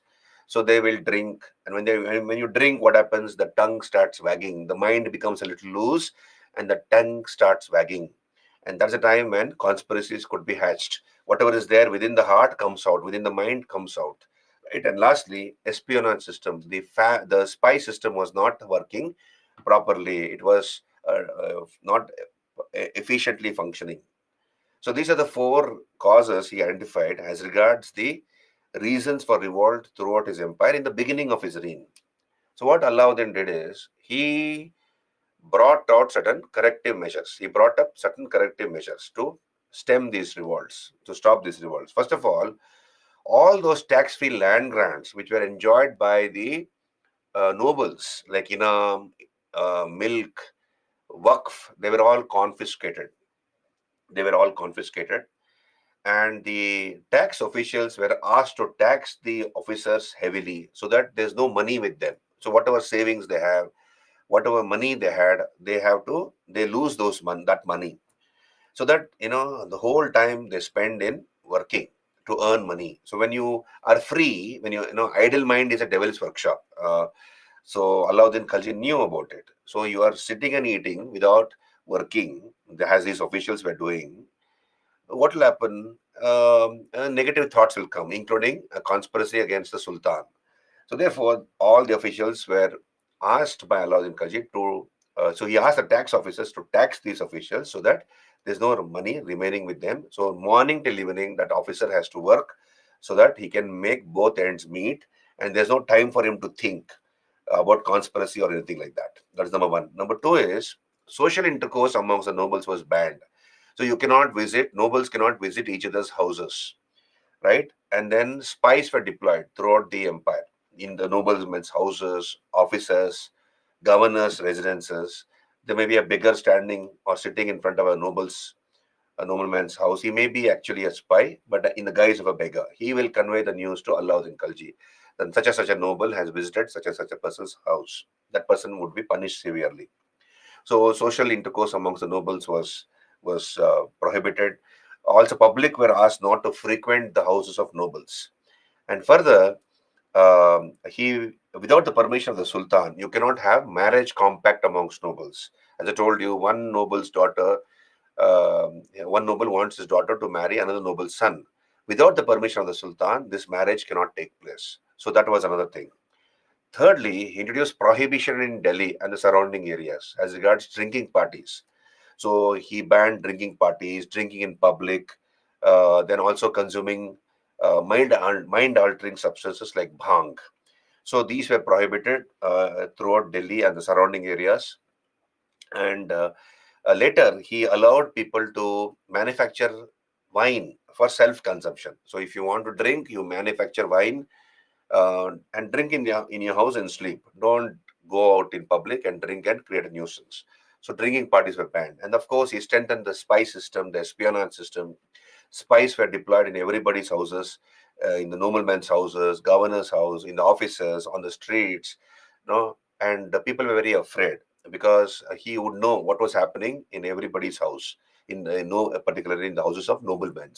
So revolts automatically disappeared from the empire. These are the various measures regarding revolts taken by Alauddin Khalji. Are you there with me? Hello?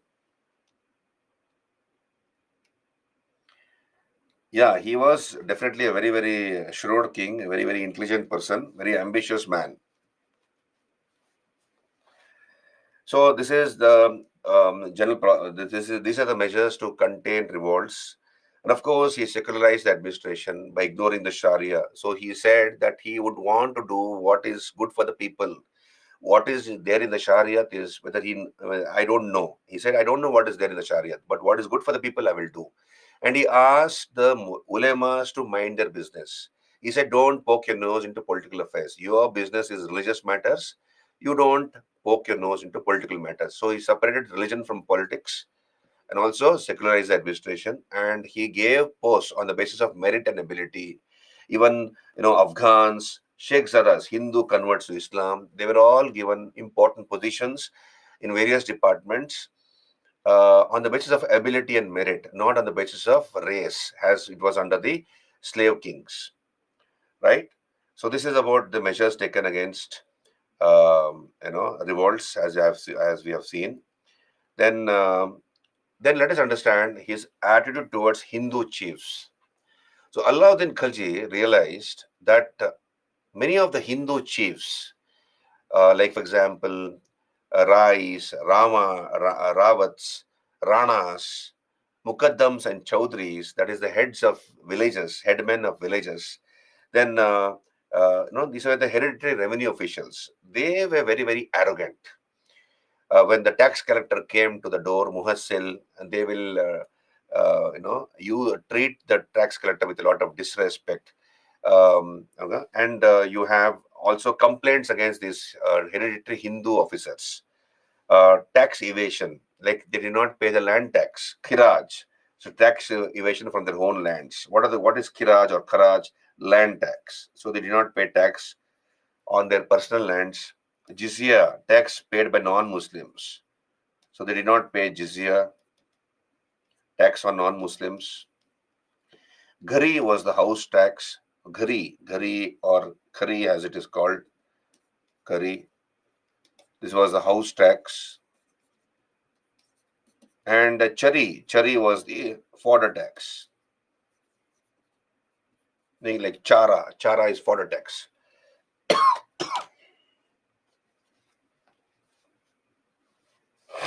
So he realized that these Hindu officers were not paying taxes. Then they enjoyed a number of perquisites.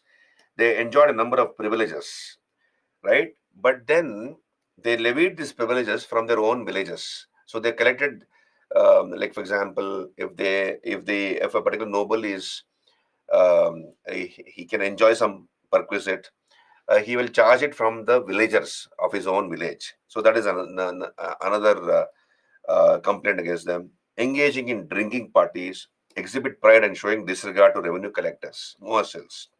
So these are the various complaints against these Hindu hereditary revenue officers. And accordingly, Alauddin Khalji decided to crack the whip. So what did he do is he took away all those tax-free land grants which they were enjoying, right? And then they had to pay land tax to the amount of 50%. 50% land tax they had to pay, right? And there was no difference between the Kut and the ordinary Balahar. Kut is the revenue collector.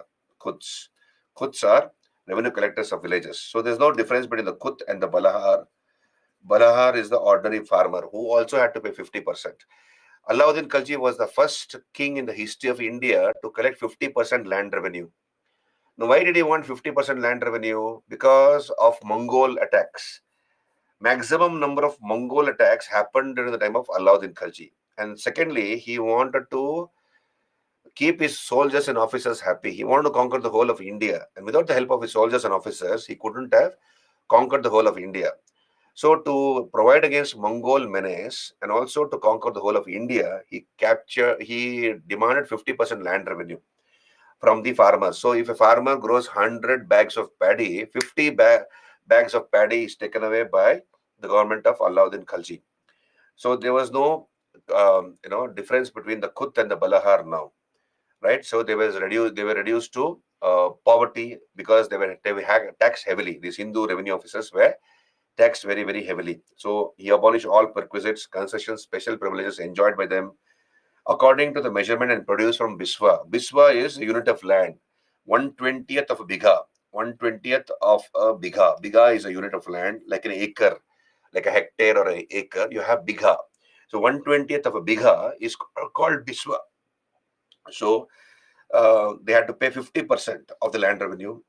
Lands were assessed, they were made to pay full rent, and there was no distinction between Kuts and Balahars. He also imposed two new taxes. One is the Ghari house tax and Chari grazing tax. That is, if you depending upon the number of cattle a person has. So, if a person is staying in his own house, he has to pay a house tax. If he has a certain number of milk cattle, that is cattle, then he has to pay taxes on the number of cattle that person owns.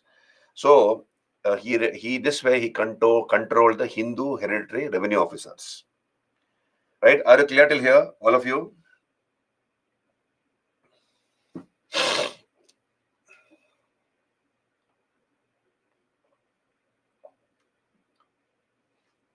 Yes.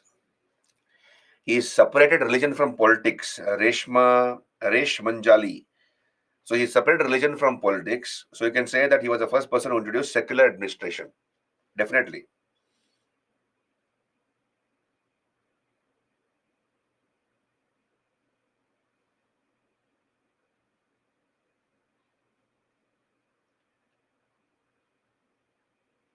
Then we'll come back here. We also have a number of revenue reforms brought out by Alauddin Khalji. So what are the revenue reforms? That is how to increase state revenue, how to increase the revenues of the state. Now, he established a separate department called Diwani Mustakraj. I can see here, Diwani Mustakraj. And this was manned by a number of officials. One of the duties of this department was to collect revenue arrears. What is the meaning of revenue arrears? Let's say a farmer is supposed to pay land revenue this year. Okay, he's supposed to pay land tax this year, but he's not able to pay. Why? Because he has broken his leg. He is not able to do agriculture because he has broken his leg, or he had his daughter's marriage. So he has spent all his savings on his daughter's marriage. So he has no money to pay.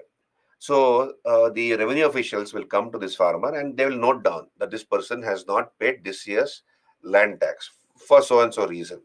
So they will give him a concession.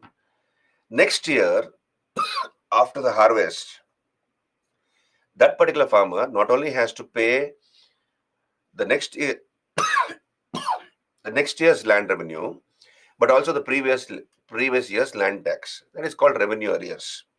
So this Diwani Mustakraj collected also revenue arrears. It was manned by a number of officials. Try to remember the names, the equivalent names of these revenue officers. Muhassils, that is demanders of tribute, demanders of land tax. Amils were revenue collectors. Gumastas were agents. Mutasarrifs, accountant or auditors. Udadarani Daftir, persons in charge of offices. And Navisandas, writers or clerks. So these are the various officials manning the Diwani Mustakraj. He also collected 50% land revenue. So first person in the history of India, first king to collect 50% land revenue was Alauddin Khalji. The second person to collect 50% was Muhammad bin Tughlaq, only over the Ganga Yamuna Doab. On the Ganga Yamuna Doab, he collected 50% land revenue. And of course, who were the highest to collect land revenue? The British. The British were the highest to collect land revenue, particularly under the Rayatwari system. As much as 65%. They collected almost 65% land revenue. And though that land revenue could also be increased at will. So nobody had collected so much as Alauddin Khalji, 50% land revenue collected. And then to increase the revenue of the state, he changed the ratio of Ganima and Khams. Remember Khams? Khams was 20%, king share, and Ganima was 80%. Now Khams became 80%, and Ganima became 20%. So king share became 80%, right? And Ganima, soldier share, became only 20%. So that way he increased the revenues of the state. Then he also brought about military reforms. Are you there with me?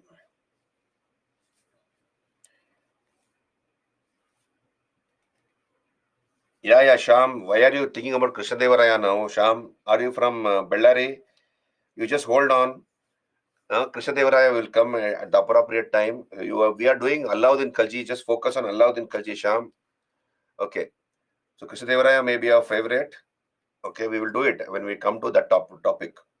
Then we come to military reforms. Okay, military reforms of Alauddin Khalji. Now Alauddin Khalji had a standing army of, I told you, 4.50 lakhs, and he had this huge army to conquer the whole of India and also to provide against Mongol menace.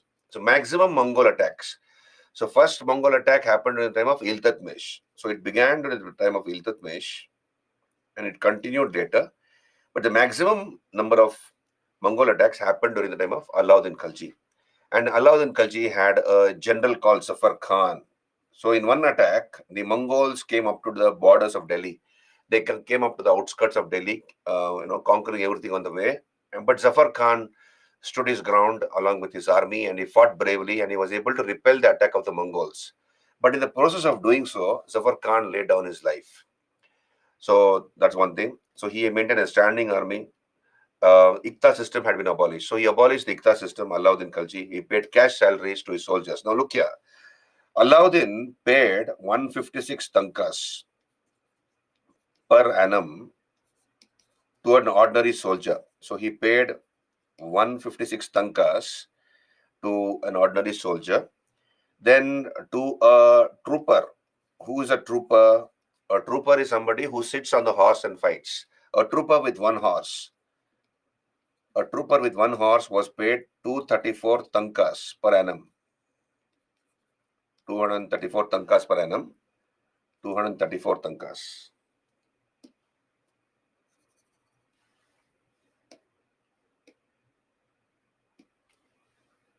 To 34 tankas, right? And a trooper with two horses was paid additionally 78 tankas. 78 tankas additional amount, that is 312 tankas. Did you understand? Why did he pay 78 tankas extra to a trooper with two horses? Because he requires money, extra money to maintain that spare horse. And why does he require a spare horse? Because a horse is an animal. It may be pregnant. It may not be. There may be time for delivery. The horse cannot run, and this trooper cannot fight without sitting on the horse because he is a trained trooper, right? Similarly, that day the horse is not in a mood to run. Okay, so you can't force the horse. So there you take a spare horse and go to the war. So soldiers were paid 156 tankas per annum. Trooper with one horse paid 234 tankas. And a trooper with two horses paid 78 tankas. That is totally 312 tankas. So he paid them huge amount of salaries, right? Then he introduced DAG. So you have regular parade, inspection of the army on a regular basis. Regular parades took place. And also you have DAG and Chehra, two innovations introduced by Alauddin Khalji. DAG, what is DAG? Branding of horses. And Huliya or Chehra, descriptive role of soldiers. Descriptive role of soldiers. You can see on your screen, this is called DAG. Why DAG? Now you look here. Alauddin Khalji, paid a huge amount of salary to his officers, to the troopers, 234 tankas for a trooper with one horse, and with two horses, 78 tankas extra. That is 312. So 234 tankas and 312 tankas. So this was a huge amount of money. But then you can also have a trooper cheating the government. How can the trooper cheat the government? Now, let us say there's a parade, there is a particular inspection, there's an inspection tomorrow of the horses. Okay. And let us say a trooper has died. Okay. No. Let us say there's a trooper, he has got two horses and he's getting this much amount of money, 312 tankas per annum. So one horse died about 10 days back. The second horse also died about 4 days back. And this fellow is collecting the salaries. He's collecting salaries, huge amount of salary. So what he will do is, let us say there's an inspection tomorrow. What he can do is, and what soldiers, many of the troopers were doing was, they will borrow the neighbor's horse. Let us say there's another friend standing, sitting, he has his house next to that of a particular trooper. So A is a trooper and B's house is next to A's. So B has two horses. So A trooper will tell B trooper, please, can I borrow your two horses? In the inspection, I will show your horses as my horses and I'll return back the horses. So the B will give away his 2 horses. A will show those 2 horses of B as his own horses. He'll be passed the inspection and he'll return the horses back to the person called B. This amounts to cheating the government, right? Because when a war takes place, this person A will not be able to fight without his horses, and he has no horses. So therefore, Alauddin Khalji knew about this. So therefore, branding of horses, dog. So there's a particular symbol, which is, um, you know, heated up with the iron and then punched on the horse, and that symbol belongs to A. So when let us say this symbol belongs to A, nobody can duplicate that symbol because that symbol is registered in the registry of the government, right? And that is A's horse. Nobody can do that. Did you understand? That is called dog. Then cold branding of horses. That is how the punch is done. What is the first picture? The first picture is branding of horses. It is heated up. Okay, it is heated up and then punched on the skin of the horse. Even now, punching of the horses takes place. Okay, I think I've run out of time. Chahara, I will tell you tomorrow. Right, Chahara, I'll tell you tomorrow. We'll discuss about Alauddin Khalji and other aspects tomorrow. So you have a great day, and we'll stop here. We'll continue the class tomorrow. Okay, and finish with Delhi Sultanate and start with Mughal Empire tomorrow. So you have a safe day. We'll meet tomorrow. You take care. Thank you.